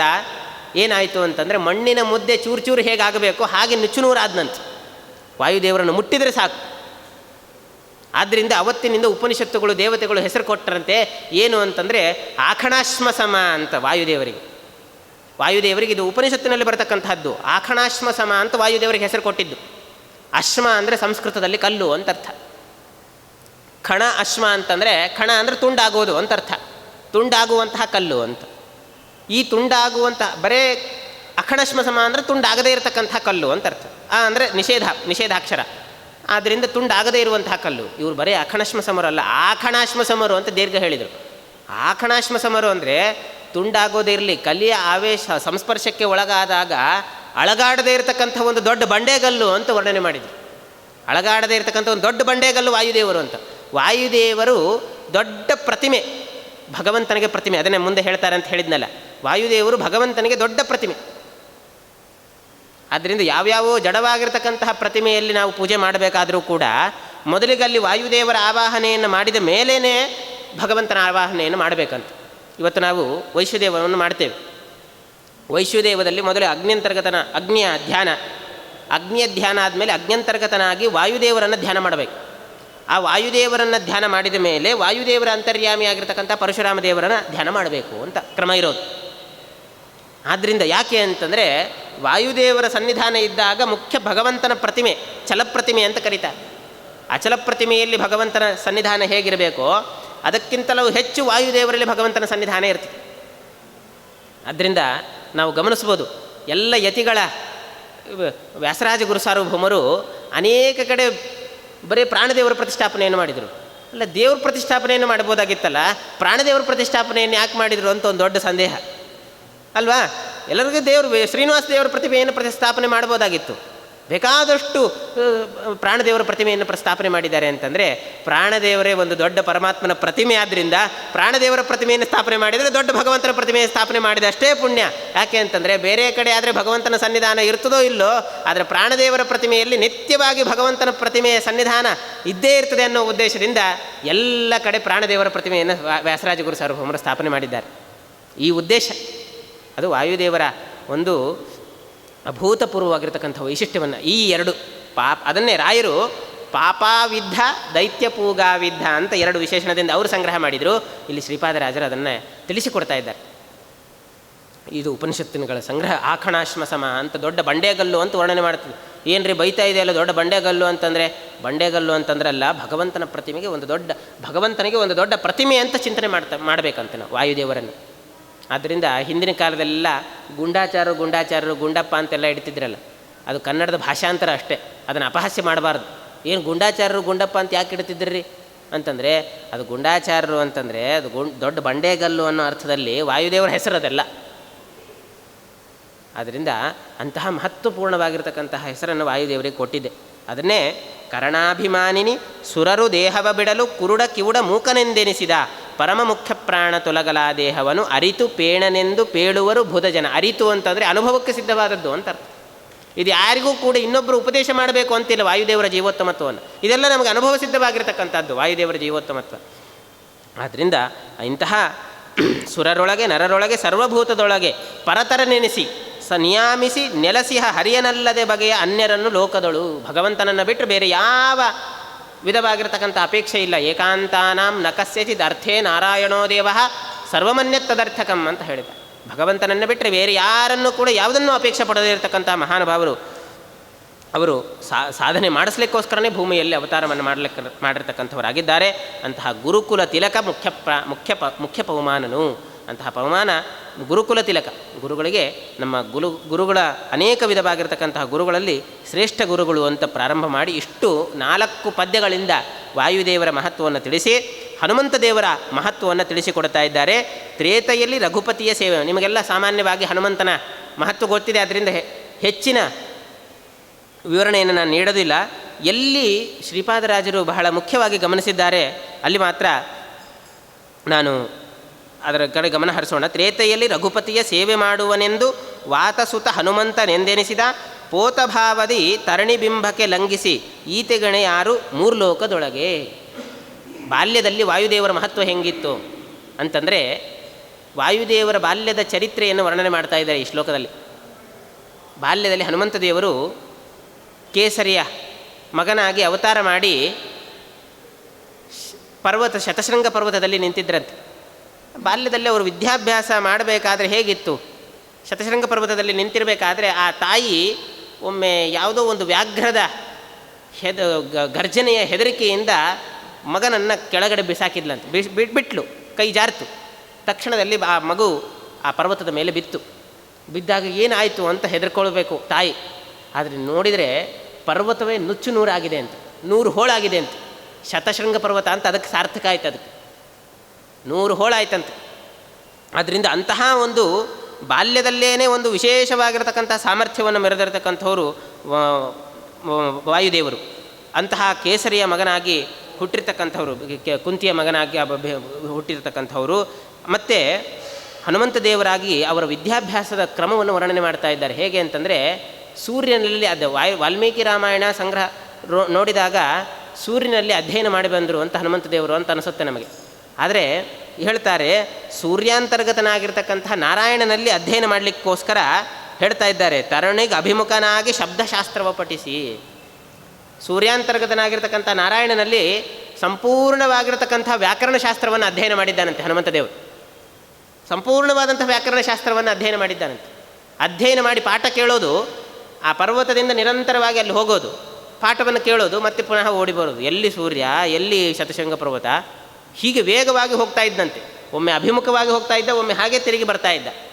ವಾಕಿಂಗ್ ಮಾಡ್ತಾ ಇದ್ದಂತೆ. ವಾಕಿಂಗ್ ಆಗಬೇಕಾದ್ರೆ ಸಂಪೂರ್ಣವಾಗಿ ಶಬ್ದಶಾಸ್ತ್ರವನ್ನು ಹೇಳ್ಕೊಳ್ತಾ ಹೋಗ್ತಾ ಇದ್ದ, ಮತ್ತು ಪುನಃ ಇನ್ನೊಂದು ಸಾರಿ ಶಬ್ದಶಾಸ್ತ್ರವನ್ನು. ಈ ವ್ಯಾಕರಣ ಅಲ್ಲ, ಪಾಣಿನಿ ವ್ಯಾಕರಣ ಅಲ್ಲ, ಮಹಾವ್ಯಾಕರಣ ಅಂತ ಕರೀತಾರೆ. ಅದನ್ನು ತಿಳ್ಕೊಂಡು ಅವನು ಹನುಮಂತ ದೇವರು ಮಾತ್ರ ಮಹಾವ್ಯಾಕರಣಾಂಬೋಧಿ ಮಂಥಮಾನಸ ಮಂದರೆ ಕವಯಂತಂ ರಾಮಕೀರ್ತಿಯ ಹನುಮಂತಂ ಉಪಾಸ್ಮಹೆ ಅಂತ ನಾವು ಸ್ತೋತ್ರ ಮಾಡ್ತೀವಿ. ಮಹಾವ್ಯಾಕರಣವನ್ನು ತಿಳಿದಿರತಕ್ಕಂಥವನು. ಅದರಿಂದ ಅದನ್ನು ಸೂರ್ಯಾಂತರ್ಗತನಾಗಿರ್ತಕ್ಕಂಥ ನಾರಾಯಣನಲ್ಲಿ ಅಧ್ಯಯನವನ್ನು ಮಾಡಿರ್ತಕ್ಕಂಥವನಾಗಿದ್ದಾನೆ. ಆದ್ದರಿಂದ ಭರದಿಯೈಗತ ಉಪಮೆ ಉಂಟೆ. ಆದ್ದರಿಂದ ಇಂತಹ ಅದನ್ನೇ ಹೇಳ್ತಾರೆ, ಸೂರ್ಯಾಂತಿಕೆ ವ್ಯಾಕರಣಾಭಿಯೋಗಿ ಸೂರ್ಯಾಭಿಮುಖ್ಯೇನ ಪಶಂತ ಪಶ್ಚಾದ್ಗಿರೇಸ್ತಂ ಗಿರಿಂಚಗಾಮ ಗ್ರಂಥಂ ಮಹಾಂತಂ ಹನುಮಾನ್ ದದಾನಃ. ಇಂತಹ ಒಂದು ದೊಡ್ಡ ಅಧ್ಯಯನದ ಫಲ. ಇದಕ್ಕೆ ಸರ್ಟಿಫಿಕೇಟು ಏನು ಅಂತಂದರೆ, ಯಾವ PhD MA ಏನೂ ಬೇಕಾಗಿಲ್ಲ. ಸಕಲ ಜೀವೋತ್ತಮ, ಸಕಲ ವೇದ ಪ್ರತಿಪಾದ್ಯನಾಗಿರ್ತಕ್ಕಂತಹ, ಸಕಲ ವೇದಾಭಿಮಾನಿಯಾಗಿರ್ತಕ್ಕಂತಹ ಪರಮಾತ್ಮನೇ ಇದಕ್ಕೆ ಸರ್ಟಿಫಿಕೇಟ್ ಕೊಟ್ಟಿದ್ದಾನೆ ಇವರ ವೇದಗಳಿಗೆ. ಯಾರು ಕೊಡಬೇಕ್ರಿ? ಇನ್ನು ಏನಂತ ಹೇಳ್ತಾ ಇದ್ದಾನೆ, ರಾಮಚಂದ್ರ ದೇವರನ್ನು ಮೊದಲು ಬಾರಿ ಕಂಡಾಗ ಹನುಮಂತ ದೇವರು ಮಾತನಾಡ್ತಕ್ಕಂಥದ್ದನ್ನು ಕೇಳಿ ರಾಮಚಂದ್ರ ದೇವರಿಗೆ ಏನು ಸಂತೋಷ ಆಯ್ತಂತೆ. ಲಕ್ಷ್ಮಣ ನಿಂತಿರ್ತಾನೆ, ಹೇಳ್ತಾನೆ, ನೋಡಿದೆಯಾ ಹನುಮಂತನ ಮಾತಿನಲ್ಲಿ ಯಾವ ನಕಿಂಚಿದ ಅಪಶಬ್ದಿತಂ ಅಂತ ಹೇಳಿ, ಬಹುವ್ಯಾಹರತಾನೇನ ನಕಿಂಚಿದ ಅಪಶಬ್ದಿತಂ ಅಂತ. ಇಷ್ಟು ಹೊತ್ತು ಮಾತನಾಡಿದ ಇವನ ಬಾಯಿಯಲ್ಲಿ ಒಂದಾದರೂ ಅಪಶಬ್ದಗಳು ಬಂತಾ, ನೋಡಿದೆಯಾ ಲಕ್ಷ್ಮಣ ಅಂತ ಲಕ್ಷ್ಮಣನಿಗೆ ಹೇಳ್ತಾ ಇದ್ದಾರೆ. ಎಷ್ಟು ಲಕ್ಷ್ಮಣ ಏನು, ಅವನು ಶಾಸ್ತ್ರಕ್ಕೆ ಸಂಪೂರ್ಣವಾಗಿರ್ತಕ್ಕಂತಹ ಶಾಸ್ತ್ರಗಳಿಗೆ ಅಭಿಮಾನಿ ದೇವತೆ ಅಲ್ಲ. ಶೇಷದೇವರ ಆವೇಶ, ಶೇಷದೇವರ ಅಂಶದಿಂದ ಕೂಡಿರ್ತಕ್ಕಂಥವನು ಲಕ್ಷ್ಮಣ. ಸಂಪೂರ್ಣವಾಗಿರ್ತಕ್ಕಂತಹ ಶಾಸ್ತ್ರಗಳಿಗೆ ಅಭಿಮಾನಿ ದೇವತೆ ಅವನು. ಅವನಿಗೆ ಹೇಳ್ತಾ ಇದ್ದಾರಂತೆ, ಹೇಳ್ತಾ ಇದ್ದಾರೆ ವಾಯುದೇವರ ಮಾತು, ಹನುಮಂತ ದೇವರ ಮಾತು ಹೇಗಿದೆ ಅಂತಂದರೆ, ಇಷ್ಟು ಹೊತ್ತು ಮಾತನಾಡಿದ ಯಾವ ಅಪಶಬ್ದಗಳೂ ಕೂಡ ಬರಲಿಲ್ಲ. ನಾನ್ ಋಗ್ವೇದ ವಿನೀತಸ್ಯ ನಾ ಯಜುರ್ವೇದ ಧಾರಿಣಃ ನಾ ಸಾಮವೇದ ವಿದುಷಃ ಶಕ್ಯಮೇವಂ ಪ್ರಭಾಷತೆ. ಇಷ್ಟು ಹೊತ್ತು ಮಾತನಾಡ್ತಾ ಇದ್ದಾನಲ್ವಾ, ಇವನ ಮಾತವನ್ನು ಗಮನಿಸಿದರೆ ಇವನು ಸಂಪೂರ್ಣವಾಗಿರ್ತಕ್ಕಂತಹ ಋಗ್ವೇದ, ಯಜುರ್ವೇದ, ಸಾಮವೇದ, ಮಹಾವ್ಯಾಕರಣಗಳನ್ನು ಎಲ್ಲವನ್ನೂ ಅಧ್ಯಯನವನ್ನು ಮಾಡಿಯೇ ಇಷ್ಟು ಮಾತಾಡ್ತಾ ಇದ್ದಾನೆ. ಆದ್ದರಿಂದ ಇವನ ಬಾಯಿಯಲ್ಲಿ ಒಂದು ಸ್ವಲ್ಪ ಅಪಶಬ್ದಗಳು ಬರಲಿಲ್ಲ ಅಂತ. ಪರಮಾತ್ಮನಿಂದ ನಾವು ಯಾರೋ ಒಬ್ಬ ನಮ್ಮ ಗುರುಗಳಿಂದ ಒಂದು ಸರ್ಟಿಫಿಕೇಟ್ ಬಂದರೆ ಇವನು ಚೆನ್ನಾಗಿ ಹೇಳಿದ್ದಾನೆ, ಚೆನ್ನಾಗಿ ಮಾತನಾಡಿದ್ದಾನೆ ಅಂತ ಹೇಳಿದರೆ ಸಂತೋಷ ಪಡ್ತೀವಿ. ಎಲ್ಲ ಜಗದೊಡೆಯನಾಗಿರ್ತಕ್ಕಂತಹ ಪರಮಾತ್ಮ, ವಾಘಭಿಮಾನಿಯಾಗಿರ್ತಕ್ಕಂತಹ ಲಕ್ಷ್ಮೀದೇವಿಗೂ ಕೂಡ ಒಡೆಯನಾಗಿರ್ತಕ್ಕಂತಹ ಪರಮಾತ್ಮನಿಂದ ಇಂತಹ ಸರ್ಟಿಫಿಕೇಟ್ ಬಂದರೆ ಇನ್ನೊಂದು ಯಾವ ಸರ್ಟಿಫಿಕೇಟು ಬೇಕಾಗಿಲ್ಲ. ಅದಕ್ಕೆ ಇವತ್ತು ಆಚಾರ್ಯರು ಮಾತನಾಡಿದ್ದಕ್ಕೆ, ಇವತ್ತೆಲ್ಲಾದರೂ ಹೇಳ್ತಾರಲ್ವ, ಆಚಾರ್ಯರು ಹೇಳಿದ್ದಕ್ಕೆ ಇದಕ್ಕೇನು ಪ್ರಮಾಣ ಅಂತ ನಾವು ಪ್ರಶ್ನೆ ಮಾಡಬಾರ್ದಂತೆ. ಟೀಕಾಕೃತ್ಪಾದರು ಹೇಳ್ತಾರೆ, ಆಚಾರ್ಯರೇ ಒಂದು ದೊಡ್ಡ ಪ್ರಮಾಣ. ಯಾಕೆ ಅಂದರೆ ನಮ್ಮ ಆಚಾರ್ಯರಿಗೆ ಕೊಟ್ಟಂಥದ್ದು ಸಾಮಾನ್ಯವಾದಂತಹ ಸರ್ಟಿಫಿಕೇಟ್ ಅಲ್ಲ, ಪರಮಾತ್ಮನೇ ಸಾಕ್ಷಾತ್ತಾಗಿ ಸರ್ಟಿಫಿಕೇಟ್ ಕೊಟ್ಟಿದ್ದಾನೆ. ಆದ್ದರಿಂದ ಭೂಯಾತ್ ತತ್ವ ವಿನಿರ್ಣಯಾಯ ಭಗವಾನ್ ಆನಂದ ತೀರ್ಥೋ ಮುನಿಹಿ ಅಂತ ಹೇಳಿದರು. ಈ ತತ್ವ ನಿರ್ಣಯ ಮಾಡಲಿಕ್ಕೋಸ್ಕರ ದೊಡ್ಡ ಶುದ್ಧಂ ಪ್ರಮಾಣಂ ಸಮಯ ಅಂತ ಹೇಳಿದರು. ದೊಡ್ಡ ಪ್ರಮಾಣ, ನಮಗೆ ಪ್ರಮಾಣಭೂತರಾಗಿ ಅವತಾರ ಮಾಡಿರ್ತಕ್ಕಂತಹ ಆಚಾರ್ಯರು ಇದಕ್ಕಿನ್ನೊಂದು, ಅವರು ಹೇಳಿದ್ದ ಮಾತಿಗೆ ಇನ್ನೊಂದು ಪ್ರಮಾಣ ಬೇಕಾಗಿಲ್ಲ ನಮಗೆ. ಅವ್ರು ಏನು ಹೇಳ್ತಾರೋ ಅದೇ ಸತ್ಯ. ಆದರೂ ಶ್ರೀಮದ್ ಆಚಾರ್ಯರು ತಾವು ಹೇಳಿದ್ದಕ್ಕೆ ಸುಮ್ಮನೆ ಆಗೋದಿಲ್ಲ, ನನ್ನ ಮಾತಿಗೆ ವೇದವ್ಯಾಸ ದೇವರ ಮಾತಿನ ಸಂವಾದ ಇದೆ ಅಂತ ತೋರಿಸಿಕೊಡ್ತಾರೆ. ಎಲ್ಲಿ ಹೋದರೂ ಕೂಡ ಉಕ್ತಂ ಭಾಗವತೆ ಉಕ್ತಂ ಪಂಚರಾತ್ರೆ ಅಂತ ಹೇಳಿಯೇನೆ ತಮ್ಮ ಮಾತನ್ನು ಇನ್ನಿಷ್ಟು ದೃಢಪಡಿಸ್ತಾರೆ ಹೊರತಾಗಿ ತಮ್ಮ ಮಾತು ನಾನು ಹೇಳಿದ್ದೇನೆ ಇದನ್ನು ನಂಬ್ರಿ ಅಂತ ಯಾವತ್ತಿಗೂ ತಾವು ಹೇಳ್ಕೊಡೋದಿಲ್ಲ. ಇದು ಆಚಾರ್ಯರ ವೈಶಿಷ್ಟ್ಯ. ಯಾಕೆ ಇತರ ಗ್ರಂಥಗಳಲ್ಲಿ ಗಮನಿಸದೇ ಇರತಕ್ಕಂತಹ ವೈಶಿಷ್ಟ್ಯವನ್ನು ಇವತ್ತು ಆಧುನಿಕ ಯುಗ ಆಚಾರ್ಯರ ಗ್ರಂಥದಲ್ಲಿ ಗಮನಿಸಿದೆ ಅಂತಂದರೆ, ಇಷ್ಟು ಮಹತ್ವಪೂರ್ಣವಾಗಿರ್ತಕ್ಕಂಥದ್ದು, ಪ್ರಮಾಣಭೂಯಿಷ್ಠವಾಗಿರ್ತಕ್ಕಂಥದ್ದು ಶ್ರೀಮದ್ ಆಚಾರ್ಯರ ಒಂದು ಗ್ರಂಥದ ಮಹತ್ವ. ಆದ್ದರಿಂದ ಯಾವತ್ತಿಗೂ ಕೂಡ ವ್ಯಾಕರಣದ ದೋಷಗಳನ್ನಾಗಲಿ ಅಥವಾ ಆಚಾರ್ಯರ ಮಾತಿನ ಬಗ್ಗೆ ಸಂಶಯಗಳನ್ನಾಗಲಿ ಯಾವತ್ತಿಗೂ ಪಡಬಾರದಂತೆ. ಇದಕ್ಕೆ ಮಹತ್ವ ಆಚಾರ್ಯರು ಪರಮಾತ್ಮ ಕೊಟ್ಟಿರ್ತಕ್ಕಂತಹ ಸರ್ಟಿಫಿಕೇಟ್ ಅದನ್ನು ಅಷ್ಟು. ಅದನ್ನು ಅಖಿಲ ವೇದಗಳ ಸಾರವ ಪಠಿಸಿದನು, ಮನ್ನಲ್ಲಿ ನಿಖಿಲ ವ್ಯಾಕರಣಗಳ ಇವ ಪೇಳಿದ, ಮುಖದಲ್ಲಿ ಅಪಶಬ್ದ ಇವಾಗೆಲ್ಲೆಂದು ಮುಖ್ಯಪ್ರಾಣನನು ರಾಮನ ಅನುಕರಿಸಿದ ಅಂತ. ರಾಮಚಂದ್ರ ದೇವರೇ ಅನುಗ್ರಹ ಮಾಡಿದ್ದಾರೆ ಇವನಿಗೆ, ಇವನ ಮಾತನ್ನು ಕೇಳಿ ಇನ್ಯಾರು ಬೇಕು ಅಂತ ಹೇಳ್ತಾ ಇದ್ದಾರೆ ಶ್ರೀಪಾದರಾಜರು. ಅಷ್ಟು ಹನುಮಂತ ದೇವರ ಒಂದು ವೈಶಿಷ್ಟ್ಯವೇ ಅಂತ. ಮತ್ತು ಇಷ್ಟು ಮಾಡಿ ಏನು ಮಾಡಿದರು? ತರುಣಿಸುತನನು ಕಾಯ್ದ ಶರಧಿಯನು ನೆರೆದಾಟಿ ಧರಣಿಸುತೆಯಳ ಕಂಡು ಅನುಜರೊಡನೆ ಭರದಿ ರಣವನೆ ಮಾಡಿ ಗೆಲಿದು ದಿವ್ಯಾಸ್ತ್ರಗಳ ಉರುಹಿ ಲಂಕೆಯ ಬಂದ ಹನುಮಂತನು. ಇದೆಲ್ಲ ನಿಮಗೆ ಕಥೆ ಗೊತ್ತಿದೆ. ಹನುಮಂತ ದೇವರು ಸುಗ್ರೀವನ ಜೊತೆಗೆ ಸಖ್ಯವನ್ನು ಮಾಡಿಸಿ ವಾಲಿಯನ್ನು ಸಂಹಾರ ಮಾಡಿಸಿ ವಾಲಿಯಿಂದ ರಾಜ್ಯವನ್ನು ಮತ್ತು ಮಡದಿಯನ್ನು ಸುಗ್ರೀವನಿಗೆ ತಂದು ಕೊಟ್ಟರು. ಏನದರ ಅಭಿಪ್ರಾಯ? ಇದನ್ನು ತಿಳಿಸುವ ಮೂಲಕ ಶ್ರೀಪಾದರಾಜರು ಒಂದು ದೊಡ್ಡ ಸಂದೇಶವನ್ನು ತಿಳಿಸಿಕೊಡ್ತಾ ಇದ್ದಾರೆ. ಸುಗ್ರೀವ ರಾಮಚಂದ್ರನನ್ನು ನೋಡಿ, ರಾಮ ಲಕ್ಷ್ಮಣರ ಬರತಕ್ಕಂಥದ್ದನ್ನು ನೋಡಿ ಬಹಳ ಹೆದರಿಕೆ ಆಯ್ತಂತವನಿಗೆ. ಇದು ಯಾರೋ ವಾಲಿ ಕಡೆಯಿಂದ ಬಂದು ನನ್ನನ್ನು ಸಂಹಾರ ಮಾಡಲಿಕ್ಕೋಸ್ಕರ ವಾಲಿ ಈ ವೇಷದಿಂದ ಯಾರನ್ನೋ ಕಳಿಸಿದ್ದಾನೆ ಅನ್ನೋ ಉದ್ದೇಶದಿಂದ ಬಹಳ ಹೆದರಿಕೆಗೊಂಡಂತೆ. ಆ ಸಂದರ್ಭದಲ್ಲಿ ಹನುಮಂತ ದೇವರು ಒಂದು ಮಾತನ್ನು ಹೇಳ್ತಾರೆ, ಸಾಧ್ಯವಿಲ್ಲ, ಈ ವ್ಯಕ್ತಿಗಳನ್ನು ನೋಡಿದರೆ ನೀನು ಹೇಳ್ತಕ್ಕಂತಹ ಯಾವ ರಾವಣನ ಕಡೆ ಆಗಲಿ ಅಥವಾ ಸುಗ್ರೀವನ ವಾಲಿಯ ಕಡೆ ಆಗಲಿ ಇವರು ಯಾರೂ ಕೂಡ ಅಲ್ಲ, ಎಲ್ಲವನ್ನೂ ನಿಷೇಧ ಮಾಡಿದ್ನಂತೆ. ಕೊನೆಗೆ ರಾಮನ ಸ್ವರೂಪವನ್ನು ತಾನೇ ಚಿಂತನೆ ಮಾಡಿ ಇವನು ಯಾರನ್ನು ಅಂತ ನಾನೇ ಆ ಸ್ವರೂಪವನ್ನು ತಿಳ್ಕೊಂಡಿರ್ತಕ್ಕಂಥವನು ನಾನೇ, ಅದನ್ನು ನಾನು ನಿನಗೆ ತಿಳಿಸಿಕೊಡ್ತೇನೆ ಅಂತ ತಿಳಿಸಿಕೊಟ್ಟಿರ್ತಕ್ಕಂಥವನು ಹನುಮಂತ ದೇವರು. ಹಾಗಾದರೆ ಇದರಿಂದ ಏನು ತತ್ವ ಸಂದೇಶವನ್ನು ತಿಳಿಸಿಕೊಡ್ತಾ ಇದ್ದಾರೆ ಅಂತಂದರೆ, ನಾವು ಕೂಡ ಭಗವಂತನನ್ನು ಏನು ಯಾವುದನ್ನೋ ಭಗವಂತ ಯಾವುದನ್ನೋ ಪರಮಾತ್ಮ ಅಂತ ಚಿಂತನೆ ಮಾಡ್ತೀವಂತೆ. ಎಲ್ಲೋ ದೇವಸ್ಥಾನಕ್ಕೆ ಬರ್ತೇವೆ, ಪ್ರತಿಮೆಯನ್ನು ನೋಡಿ ಅದನ್ನೇ ದೇವರು ಅಂತ ಪೂಜೆ ಮಾಡ್ತೇವೆ. ನಮ್ಮ ಹತ್ರ ಏನೋ ಸಾಲಿಗ್ರಾಮ ಇರ್ತದೆ, ಅದನ್ನೇ ದೇವರು ಅಂತ ಪೂಜೆ ಮಾಡ್ತೇವೆ. ಅಂದರೆ ಏನರ್ಥ? ಇದರ ಅನುಸಂಧಾನ ಏನು ಮಾಡಬೇಕು ನಾವು? ಆದರೆ ಆಚಾರ್ಯರು ಹೇಳ್ತಾರೆ, ಇದು ಯಾವುದೂ ದೇವರಲ್ಲ. ಈ ಪ್ರತಿಮೆಯನ್ನಾಗಲಿ ಇವನ್ನೆಲ್ಲವನ್ನೂ ಚಿಂತನೆ ಮಾಡಿದರೆ, ಸಾಲಿಗ್ರಾಮವನ್ನಾಗಲಿ ಬರೇ ದೇವರು ಅದನ್ನೇ ದೇವರು ಅಂತ ಚಿಂತನೆ ಮಾಡಿದರೆ ಬಹಳ ಅನರ್ಥ, ಮಿಥ್ಯೋಪಾಸನೆ ಅಂತ ಹೇಳಿಬಿಡ್ತಾರೆ ಆಚಾರ್ಯರು. ಇದು ಒಂದು ಬ್ರಹ್ಮಸೂತ್ರಗಳಿಗೆ ವ್ಯಾಖ್ಯಾನವನ್ನು ಮಾಡಬೇಕಾದ್ರೆ ನ ಪ್ರತೀಕೆ ನಹಸಿಹ ಅಂತ ಚತುರ್ಥಾಧ್ಯಾಯದಲ್ಲಿ ಬರ್ತಕ್ಕಂತಹ ವಾಕ್ಯ, ಒಂದು ಬ್ರಹ್ಮಸೂತ್ರ. ಈ ಬ್ರಹ್ಮಸೂತ್ರಕ್ಕೆ ವ್ಯಾಖ್ಯಾನವನ್ನು ಮಾಡಬೇಕಾದ್ರೆ ಯಾವತ್ತಿಗೂ ಪ್ರತಿಮೆಯನ್ನು ದೇವರು ಅಂತ ಚಿಂತನೆ ಮಾಡಬಾರದು ಅಂತ ಹೇಳಿದ್ದಾರೆ. ಹೊರತು ಪ್ರತಿಮೆಯಲ್ಲಿ ಭಗವಂತನ ಸನ್ನಿಧಾನ ಇದೆ ಅಂತ ಚಿಂತನೆ ಮಾಡಬೇಕಂತ. ಈಗ ದೇವಸ್ಥಾನಕ್ಕೆ ಬರ್ತೇವೆ, ವೆಂಕಟೇಶ ದೇವರ ಪ್ರತಿಮೆ ಇದೆ, ಇದನ್ನು ನೋಡಿ ಬಹಳ ದೇವರು ಏನು ಆಭರಣಗಳನ್ನು ಹಾಕ್ಕೊಂಡಿದ್ದಾನೆ, ಏನು ಚೆನ್ನಾಗಿದ್ದಾನೆ, ಬಹಳ ಚೆನ್ನಾಗಿದ್ದಾನೆ ಅಂತೆಲ್ಲ ಚಿಂತನೆ ಮಾಡಿದರೆ ನಾವು ಮಾಡಿದ ಉಪಾಸನೆ ಎಲ್ಲ ವ್ಯರ್ಥ ಆಗೋಗುತ್ತಂತೆ. ಸಾಲಿಗ್ರಾಮೇ ದೇವರಲ್ಲ, ಸಾಲಿಗ್ರಾಮದಲ್ಲಿ ಭಗವಂತನ ಅನೇಕ ಸನ್ನಿಧಾನ ರೂಪಗಳಿದೆ, ರೂಪಗಳ ಸನ್ನಿಧಾನ ಇದೆ ಅಂತ ಚಿಂತನೆ ಮಾಡಬೇಕು. ಅದರಿಂದ ಈ ಚಿಂತನೆಯನ್ನು ಮಾಡಬೇಕು. ಅದಕ್ಕೋಸ್ಕರ ನೇತಿನೇತ್ಯಯಮಾತ್ಮ ಅಂತ ಉಪನಿಷತ್ತು ಉಲ್ಲೇಖ ಮಾಡ್ತದೆ. ಭಗವಂತ ನಾವು ಕಾಣತಕ್ಕಂತಹ ಪದಾರ್ಥಗಳು ಯಾವುದೂ ಅಲ್ಲ. ಪ್ರತಿಮೆಯನ್ನು ನೋಡ್ತೇವೆ, ವಸ್ತುವನ್ನು ನೋಡ್ತೇವೆ, ಬೇಕಾದಷ್ಟು ವಸ್ತುಗಳನ್ನು ನೋಡ್ತೇವೆ, ಯಾವುದು ಭಗವಂತ ಅನ್ನಲ್ಲ, ಎಲ್ಲಕ್ಕಿಂತಲೂ ಕೂಡ ವಿಲಕ್ಷಣ ಸತ್ಯ. ಇದು ನಿಜವಾಗಿಯೂ ಕೂಡ ತಿಳ್ಕೊಳ್ಬೇಕು. ಅದರಿಂದ ಪ್ರತಿಮೆಯಲ್ಲಿ ಭಗವಂತನನ್ನು ಕಾಣಬೇಕೇ ಹೊರತಾಗಿ, ಅದರ ಚಿಂತನೆಯನ್ನು ಕಾಣಬೇಕೇ ಹೊರತಾಗಿ ಪ್ರತಿಮೆಯನ್ನೇ ದೇವರು ಅಂತ ಯಾವತ್ತಿಗೂ ಚಿಂತನೆ ಮಾಡಬಾರ್ದು ಅಂತ ತಿಳಿಸಿಕೊಟ್ಟಿದ್ದಾರೆ ಆಚಾರ್ಯರು. ಆದ್ದರಿಂದ ಅಂತಹ ಉಪದೇಶವನ್ನು ಮಾಡಿಕೊಟ್ಟಿದ್ದಾರೆ. ಮಾಡಿ ಆ ಸುಗ್ರೀವನ ಜೊತೆಗೆ ಸಂಧಾನವನ್ನು ಮಾಡಿಕೊಟ್ಟಿದ್ದಾರೆ. ನಾವು ಹಾಗೆ ಸುಗ್ರೀವನ ಜೊತೆಗೆ ಸಂಧಾನವನ್ನು ಮಾಡಿಕೊಟ್ಟಿದ್ದಾರೆ ಅಂದರೆ ಎಲ್ಲವನ್ನು ಇದು ದೇವರಲ್ಲ ಅಂತ ತಿಳ್ಕೊಂಡಿರ್ತೀವಿ ನಾವು. ಅಂದರೆ ಯಾವುದು ನಿಜವಾಗಿಯೂ ದೇವರು ಯಾವುದು ಅಂತ ತಿಳಿಸಿಕೊಟ್ಟಿರ್ತಕ್ಕಂಥವನು ಹನುಮಂತ ದೇವರು ಅಲ್ಲಿ ಯಾವ ರೀತಿಯಾಗೋ ಹಾಗೆ ಆಚಾರ್ಯ ಮಧ್ವರಾಗಿ ಇಲ್ಲಿ ನಮಗೆ ತಿಳಿಸಿಕೊಟ್ಟಿದ್ದಾರೆ. ಮಾಡಿ ಏನು ಮಾಡಿದರು, ಸುಗ್ರೀವನ ಸಖ್ಯವನ್ನು ಮಾಡಿಸಿದರು. ಸುಗ್ರೀವನ ಸಖ್ಯವನ್ನು ಮಾಡಿಸಿ ರಾಮನಿಗೆ ಎಲ್ಲ ವಿಧವಾಗಿರತಕ್ಕಂತಹ ಒಂದು ಆಶ್ವಾಸನೆಯನ್ನು ಸುಗ್ರೀವ ಕೊಟ್ಟ. ಏನು ಮಾಡಿದ, ನಿನಗೆ ಬೇಕಾದಷ್ಟು ನನ್ನ ಕೆಲಸವನ್ನು ಮಾಡಿಕೊಟ್ಟು ಸ್ವಾಮಿ, ನಿನ್ನ ಕೆಲಸವನ್ನು ನಾನು ಮಾಡಿಕೊಡ್ತೇನೆ ಅನ್ನೋ ಎಲ್ಲ ಆಶ್ವಾಸನೆಯನ್ನು ಕೊಟ್ಟ. ಆದರೆ ಕೊಟ್ಟು ಕೊನೆಗೇನು ಮಾಡ್ತಾ ಮರೆತುಬಿಟ್ಟು ಭೋಗಾಸಕ್ತನಾಗಿ ಕುಳಿತ ಸುಗ್ರೀವ. ಇವತ್ತು ಬೇಕಾದಷ್ಟು ಕಾರ್ಯಗಳನ್ನು ಮಾಡಿಸ್ಕೊಳ್ಬೇಕಾದ್ರೆ ಬೇಕಾದಷ್ಟು ಉಪಕಾರವನ್ನು ಪಡಿತೇವೆ. ಅವರಿಂದ ಉಪಕಾರವನ್ನು ಪಡೆದು ಅದರಿಂದ ಸುಖ ಸಂಪತ್ತಿಗೆ ಸಿಕ್ತು ಅಂತಂದರೆ ಆ ಉಪಕಾರ ಮಾಡಿದವ್ರನ್ನೂ ಮರೆತು ಬಿಡ್ತೀವಿ ನಾವು. ಸುಗ್ರೀವನಂತೆ ನಾವಿದ್ದೇವೆ. ಆದರೆ ಸುಗ್ರೀವನಂತೆ ಇದ್ದಾಗ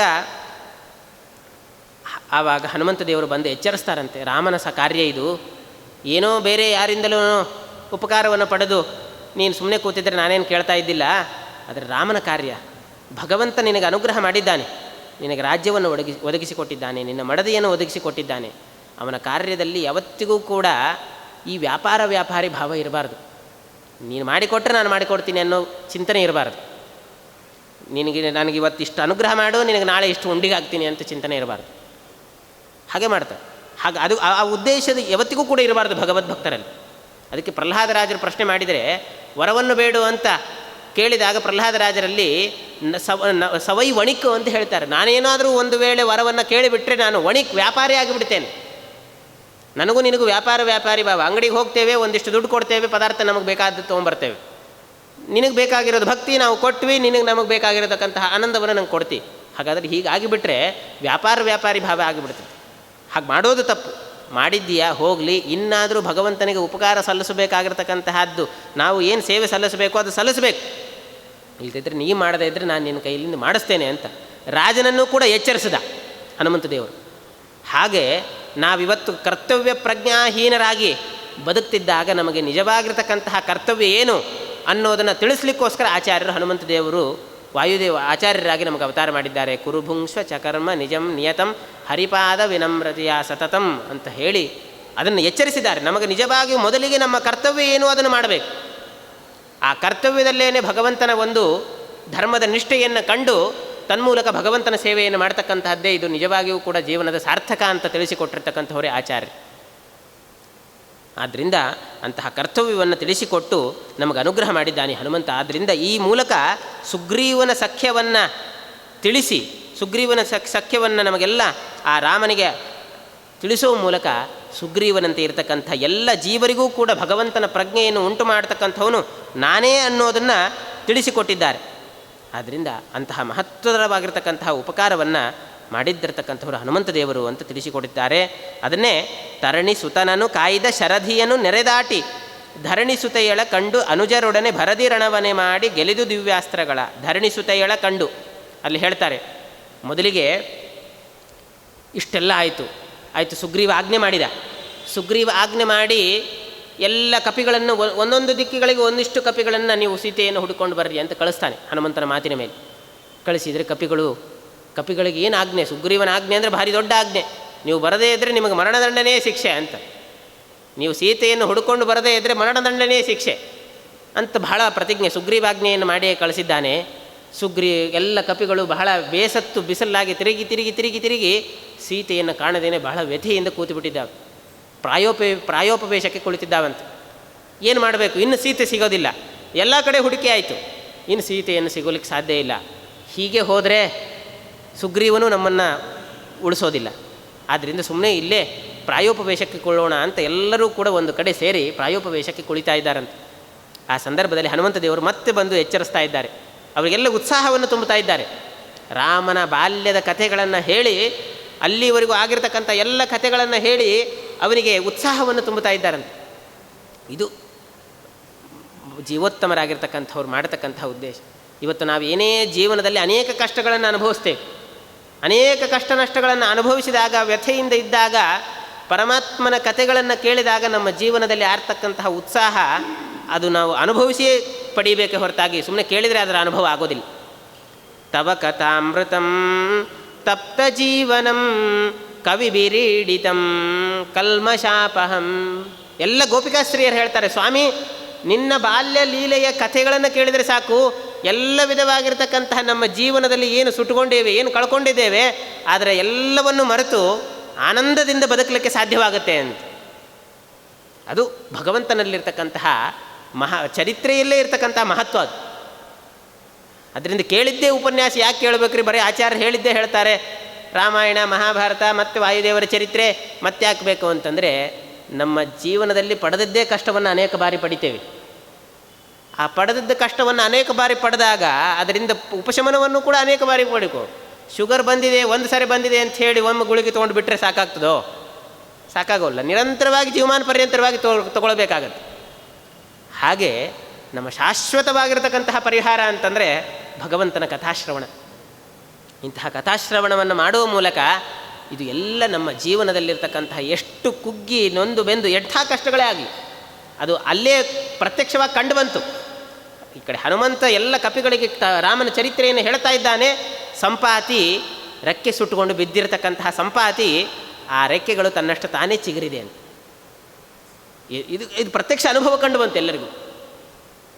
ಸಂಪಾತಿಗೆ ರೆಕ್ಕೆ ಚಿಗುರುತು. ತಪ್ತ ಜೀವನಂ ಕವಿಭಿರೀಡಿತಂ ಕಲ್ಮಶಾಪಹಂ. ಇದು ರಾಮನ ಕಥೆಯ ಮಹತ್ವ ಇದು. ಆದ್ದರಿಂದ ಅಂತಹ ಮಹತ್ವವನ್ನು ರಾಮ ಪ್ರತಿಯೊಂದು ಕ್ಷಣದಲ್ಲಿಯೂ ಕೂಡ ರಾಮನ ಒಂದು ಮಹತ್ವವನ್ನು, ಕಥೆಯ ಅವನ ಜೀವನದ ಒಂದು ವೈಶಿಷ್ಟ್ಯವನ್ನು ತಿಳಿಸಿಕೊಟ್ಟಿರ್ತಕ್ಕಂಥವ್ರು ಹನುಮಂತ ದೇವರು ನಮಗೆ ರಾಮಾಯಣದಲ್ಲಿ ಗಮನಿಸಿದಾಗ. ಆದ್ದರಿಂದ ಅಂತಹ ಭರದಿ ಕೊನೆಗೆ ಹೋಗಿ ಸಂಪೂರ್ಣವಾಗಿರತಕ್ಕಂತಹ ಕಂಡು ಆ ಸೀತಾದೇವಿಯನ್ನು ಕಾಣ್ತಾನಂತೆ. ಸೀತಾದೇವಿಯನ್ನು ಕಂಡು ಕೊನೆಗೆ ಅವನ ಮಾಡಿ ಏನು ಮಾಡ್ದ, ಸೀತಾದೇವಿ ಹತ್ರ ಪ್ರಾರ್ಥನೆ ಮಾಡ್ತಾ ಇದ್ದಾನಂತೆ. ಸೀತಾದೇವಿ ಹತ್ರ ಪ್ರಾರ್ಥನೆ ಮಾಡಿ ಆ ಅಂಗುಲಿಯನ್ನು ರಾಮಚಂದ್ರ ದೇವರು ಅಂಗುಲಿ ಕೊಟ್ಟಿದ್ದರು, ಉಂಗುರವನ್ನು ಕೊಟ್ಟಿದ್ದರು, ಸೀತಾದೇವಿಗೆ ಕೊಡ್ತಾನಂತೆ. ಸೀತಾದೇವಿಗೆ ಕೊಟ್ಟಾಗ ಬಹಳ ಸಂತೋಷ ಆಗುತ್ತೆ ಅಂತ ನಂಬಬೇಕಲ್ವ. ಪರಮಾತ್ಮನ ನಿಜವಾಗಿಯೂ ಕೂಡ ವಾಯುದೇವರ ಒಂದು ಸಂಪೂರ್ಣವಾಗಿರ್ತಕ್ಕಂತಹ ಜ್ಞಾನವನ್ನು ಇರತಕ್ಕಂಥ ವಾಯುದೇವರ ಸ್ವರೂಪದ ಜ್ಞಾನ ಇರತಕ್ಕಂಥದ್ದು ಲಕ್ಷ್ಮೀದೇವಿಗೆ ಮಾತ್ರ. ಆದರೂ ಕೂಡ ಹೇಳ್ತಾ ಇದ್ದಾಳೆ, ನನಗೆ ಹೆದರಿಕೆ ಆಗ್ತಾ ಇದೆ, ಏನು ಮಾಡಲಿ ನಾನು, ಈ ದೊಡ್ಡದಾದಂತಹ ಈ 100 ಯೋಜನೆ ವಿಸ್ತೀರ್ಣವಾಗಿರ್ತಕ್ಕಂತಹ ಸಮುದ್ರವನ್ನು ದಾಟಿ ಬಂದು ನನ್ನನ್ನು ರಾಮಚಂದ್ರ ಕರ್ಕೊಂಡು ಹೋಗ್ತಾ ಇದ್ದಾನೆ ಅಂತ ಹನುಮಂತನ ಒಂದು ವ್ಯಕ್ತಿತ್ವವನ್ನು ತಿಳಿಸ್ಲಿಕ್ಕೋಸ್ಕರ ಸೀತಾದೇವಿ ಒಂದು ಮಾತನ್ನು ಆಡ್ತಾ ಇದ್ದಾಳೆ. ಅವಳಿಗೆ ಯಾವ ಹೆದರಿಕೆ ಇಲ್ಲ. ತಾನೇ ಒಂದು ದೃಷ್ಟಿಯಿಂದ ರಾವಣನ ಸಂಹಾರ ಮಾಡಿಕೊಂಡು ಬರ್ಬೋದು, ಆದರೆ ಹನುಮಂತನ ವ್ಯಕ್ತಿತ್ವವನ್ನು ತೋರಿಸಬೇಕಾಗಿದೆ. ಹೇಳ್ತಾಳೆ, ನನಗೆ ಹೇಗೆ ಕರ್ಕೊಂಡು ನನ್ನನ್ನು ರಾಮ ಹೇಗೆ ಕಾಪಾಡಿಕೊಂಡು ಹೋಗ್ತಾನೆ, ಸುಗ್ರೀವನ ಸಖ್ಯ ಸಿಕ್ಕಾದರೂ ಕೂಡ ರಾಮನಿಗೆ ಏನು ಪ್ರಯೋಜನ ಅಂತೆಲ್ಲ ಮಾತನ್ನು ಆಡ್ತಾಳೆ. ವಾಲ್ಮೀಕಿ ರಾಮಾಯಣದಲ್ಲಿ ಇದು ಬರ್ತದೆ. ಆ ಸಂದರ್ಭದಲ್ಲಿ ರಾಮಚಂದ್ರದ ಹನುಮಂತ ದೇವರು ಆಡ್ತಕ್ಕಂತಹ ಮಾತು ಸೀತಾದೇವಿಗೆ ಎಂಥ ಮಾತನ್ನು ಆಡ್ತಾ ಇದ್ದಾರೆ ಅಂತಂದರೆ, ಹೇಳ್ತಾನೆ, ಅಮ್ಮ ನಿನಗೆ ಯಾವ ವಿಧವಾಗಿರ್ತಕ್ಕಂತಹ ಚಿಂತೆಯೂ ಕೂಡ ಬೇಡ. ಯಾಕೆ ಅಂತಂದರೆ ಸುಗ್ರೀವನ ಒಂದು ಸಖ್ಯ ಸಿಕ್ಕಿದೆಯಲ್ಲ, ರಾಮ ಸ್ವತಃ ಬಲಪರಾಕ್ರಮಿ. ಅಂತಹ ಬಲಪರಾಕ್ರಮಿಯಾಗಿರ್ತಕ್ಕಂತಹ ರಾಮನಿಗೆ ಯಾವುದೇ ವಿಧವಾಗಿರ್ತಕ್ಕಂತಹ ಸಹಕಾರ ಸಹಾಯಗಳು ಬೇಕಾಗಿಲ್ಲ. ಆದರೂ ರಾಮಚಂದ್ರನ ಜೊತೆಗೆ ಸುಗ್ರೀವನ ಸೈನ್ಯವೇ ಅಡಗಿದೆ. ಆ ಸುಗ್ರೀವನ ಸೈನ್ಯ ಸಾಮಾನ್ಯವಾಗಿರ್ತಕ್ಕಂತಹ ಸೈನ್ಯ ಅಂದ್ಕೊಳ್ಬೇಡ. ಆ ಸೈನ್ಯದಲ್ಲಿ ನಾನೇ ಲಾಸ್ಟ್ ಬೆಂಚ್ ಸೈನ್ಯದವನು, ನಾನೇ ಲಾಸ್ಟ್ ಬೆಂಚ್ ಅವನು, ಕೊನೆಯವನಾಗಿರ್ತಕ್ಕಂಥ ನಾನೇ ಈ 100 ಯೋಜನೆ ವಿಸ್ತೀರ್ಣವಾಗಿರ್ತಕ್ಕಂಥ ಸಮುದ್ರವನ್ನು ದಾಟಿ ಬಂದಿದ್ದೇನೆ ಅಂತಂದರೆ ಇನ್ನು ಸುಗ್ರೀವನ ಕಪಿಗಳು ಎಂಥವರು ಅದನ್ನು ಲೆಕ್ಕ ಹಾಕು. ಆದ್ದರಿಂದ ನೀನು ಯಾವ ಚಿಂತನೆಯನ್ನು ಮಾಡಬೇಡ ಅಂತ ಒಂದು ದೊಡ್ಡ ಆಶ್ವಾಸನೆಯ ಮಾತುಗಳನ್ನು ಆಡ್ತಾನಲ್ವ. ಇದು ನಾವು ಸಾಮಾನ್ಯ ದೃಷ್ಟಿಯಿಂದ ವಿಚಾರ ಮಾಡಿದಾಗ ಎಷ್ಟು ವಿಧವಾಗಿರ್ತಕ್ಕಂತಹ ಆಶ್ವಾಸನೆಯ ಮಾತನ್ನು ಹೇಳ್ತಾ ಇದ್ದಾನೆ ಹನುಮಂತ ದೇವರು. ಕೊನೆಗೆ ಆಯಿತು, ಇಷ್ಟೆಲ್ಲ ಆಯಿತು, ಹಾಗಾದರೆ ವಿಶ್ವಾಸ ಬಂತು. ಕೊನೆಗೆ ಆಗಿ ಇದನ್ನು ತೆಗೆದುಕೊಂಡು ಚೂಡಾಮಣಿಯನ್ನು ತೆಗೆದುಕೊಂಡು ಹೋಗ್ತಾ ಇದ್ದಾನೆ. ಹಾಗೆ ಹೋಗಬೇಕು, ರಾಮನ ಸಾಮರ್ಥ್ಯವನ್ನು ತಿಳಿಸಬೇಕು. ತನ್ನ ಸಾಮರ್ಥ್ಯ ಅಲ್ಲ, ರಾಮನ ಸಾಮರ್ಥ್ಯವನ್ನು ತಿಳಿಸಬೇಕು ಅನ್ನೋ ಉದ್ದೇಶದಿಂದ ರಾವಣನಿಗೆ ಎಚ್ಚರಿಕೆ ಕೊಡಬೇಕು ಅನ್ನೋ ಉದ್ದೇಶದಿಂದ ರಾವಣನಿಗೆ ಎಚ್ಚರಿಕೆ ಕೊಡ್ತಾನಂತೆ. ಇದು ಒಂದು ಅರ್ಥದಲ್ಲಿ ನಾವು ಗಮನಿಸಿದರೆ, ಇನ್ನೊಂದು ಅರ್ಥದಲ್ಲಿ ಪರಮಾತ್ಮ ನಮಗೆ ಎಷ್ಟೇ ನಮ್ಮ ಅಂತ್ಯಕಾಲ ಸಮೀಪಿಸಿದಾಗ ಅನೇಕ ವಿಧವಾಗಿರ್ತಕ್ಕಂಥ ಎಚ್ಚರಿಕೆಗಳನ್ನು ಕೊಡ್ತಾನಂತೆ ನಮ್ಮ ಜೀವನದಲ್ಲಿ. ಎಚ್ಚರಿಕೆಗಳನ್ನು ಕೊಡ್ತಾನಂತೆ. ಇಷ್ಟೆಲ್ಲ ಎಚ್ಚರಿಕೆಗಳಾಗತ್ತೆ ಅಂದರೆ ವಯಸ್ಸಾಗ್ತದೆ, ರೋಗಗಳು ಬರ್ತದೆ, ಬೇಕಾದಷ್ಟು ಕಷ್ಟ ನಷ್ಟಗಳನ್ನು ಅನುಭವಿಸ್ತೀವಿ. ಏನು ಅಂತಂದರೆ ಇನ್ನಾದರೂ ಸಾಧನೆ ಮಾಡಿಕೊಳ್ಳುವ ಅಂತ ಜೀವನದ ಕಷ್ಟಗಳನ್ನು ಯಾಕೆ ಕೊಡ್ತಾನೆ ಪರಮಾತ್ಮ? ಮುಪ್ಪನ್ನು ಯಾಕೆ ಕೊಡ್ತಾನೆ? ಬೇಕಾದಷ್ಟು ಕಷ್ಟ ನಷ್ಟಗಳನ್ನೆಲ್ಲ ಅನುಭವಿಸಿಯೂ ಭಗವಂತನ ಚಿಂತನೆ ಬರಬೇಕು, ಇನ್ನಾದರೂ ಸಾಧನೆ ಮಾಡಿಕೊಳ್ಬೇಕು ಅಂತ ಈ ಉದ್ದೇಶದಿಂದ ಆ ಎಲ್ಲ ಕಷ್ಟ ನಷ್ಟಗಳನ್ನು ಕೊಡ್ತಾನಂತೆ. ಆದರೆ ನಾವೇನು ಮಾಡ್ತೇವೆ? ಆ ಯಾವ ಕಷ್ಟ ನಷ್ಟಗಳನ್ನು ಅನುಭವಿಸಿದ್ರು ಇನ್ನೂ ದೇವರನ್ನು ನಿಂದನೆ ಮಾಡ್ತೇವೆ ಹೊರತಾಗಿ ಆ ಕಷ್ಟ ನಷ್ಟಗಳನ್ನು ಇದು ಒಂದು ಎಚ್ಚರಿಕೆ ಗಂಟೆ ಅಂತ ಚಿಂತನೆ ಮಾಡೋದಿಲ್ಲ. ನಾವು ಇದು ಭಗವಂತ ಕೊಟ್ಟಂತಹ ಒಂದು ಎಚ್ಚರಿಕೆ ಗಂಟೆ ಅಂತ ಚಿಂತನೆ ಮಾಡೋದಿಲ್ಲ. ಇವೆಲ್ಲ ಒಂದು ದೊಡ್ಡ ಸೂಕ್ಷ್ಮಗಳು ಅಂತ ಹೇಳ್ತಾರೆ ಶಾಸ್ತ್ರಗಳಲ್ಲಿ. ಆದ್ದರಿಂದ ಬಹಳ ಎಚ್ಚರಿಕೆಯ ಗಂಟೆಯನ್ನು ಕೊಡಲಿಕ್ಕೋಸ್ಕರ ರಾವಣನಿಗೆ ಈ ಅಧಪ್ಪತನದ ಕಾಲ ಸಮೀಪಿಸಿದೆ, ಅವನಿಗೂ ಎಚ್ಚರಿಕೆ ಗಂಟೆ ಕೊಡಬೇಕು ಅಂತ ಹೇಳಿ ತಾನು ಹೋಗ್ತಾ ಇದ್ದಾನಂತೆ. ಹೋಗಿ ಎಲ್ಲ ಅಶೋಕವನವನ್ನು ಹೋಗಬೇಕಾದ್ರೆ ನಾನೇ ಯಾಕೆ ಹೋಗಬೇಕು? ಅವನೇ ನನ್ನನ್ನು ಕರೆಸ್ಕೊಳ್ಬೇಕು, ಕರೀಲಾರ್ದು ಹೋಗಬಾರ್ದಲ್ಲ ಇವತ್ತಿಗೂ ಕೂಡ. ಆದ್ದರಿಂದ ತಾನೇ ನನ್ನನ್ನು ಕರೆಸ್ಕೊಳ್ಬೇಕು ಅನ್ನೋ ಉದ್ದೇಶದಿಂದ ಅಶೋಕವನವನ್ನು ಧ್ವಂಸ ಮಾಡಿದ್ದಾನಂತೆ. ಧ್ವಂಸ ಮಾಡಿ ಕೊನೆಗೆ ತಾನೇ ಹೋಗ್ತಾ ಇದ್ದಾನೆ. ಕಪೆ ಕುತೋಸಿ ಕಸ್ಯವ ಕೇಳ್ತಾ ಇದ್ದಾನೆ, ಯಾರು ನೀನು ಅಂತ.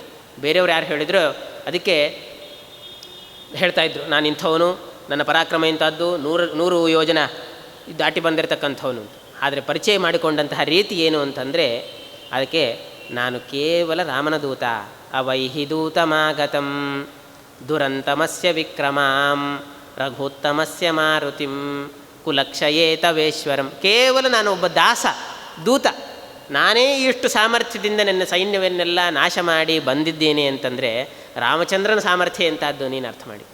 ಒಬ್ಬ ರಾಮನ ದೂತನಿಗೆ ಇಷ್ಟು ಸಾಮರ್ಥ್ಯ ಇದೆ ಅಂತಂದರೆ ಸರ್ವೋತ್ತಮನಾಗಿರ್ತಕ್ಕಂತಹ ರಾಮನ ಬಾಣಕ್ಕೆ ಗುರಿಯಾಗಬೇಡ, ಇನ್ನಾದರೂ ಎಚ್ಚೆತ್ತುಕೊಂಡು ಆ ಸೀತಾದೇವಿಯನ್ನು ರಾಮನಿಗೆ ಅರ್ಪಿಸಿ ನಿನ್ನ ಜೀವನವನ್ನು ಸಾರ್ಥಕ ಮಾಡಿಕೊ ಅಂತ ಹೇಳ್ತಾನೆ.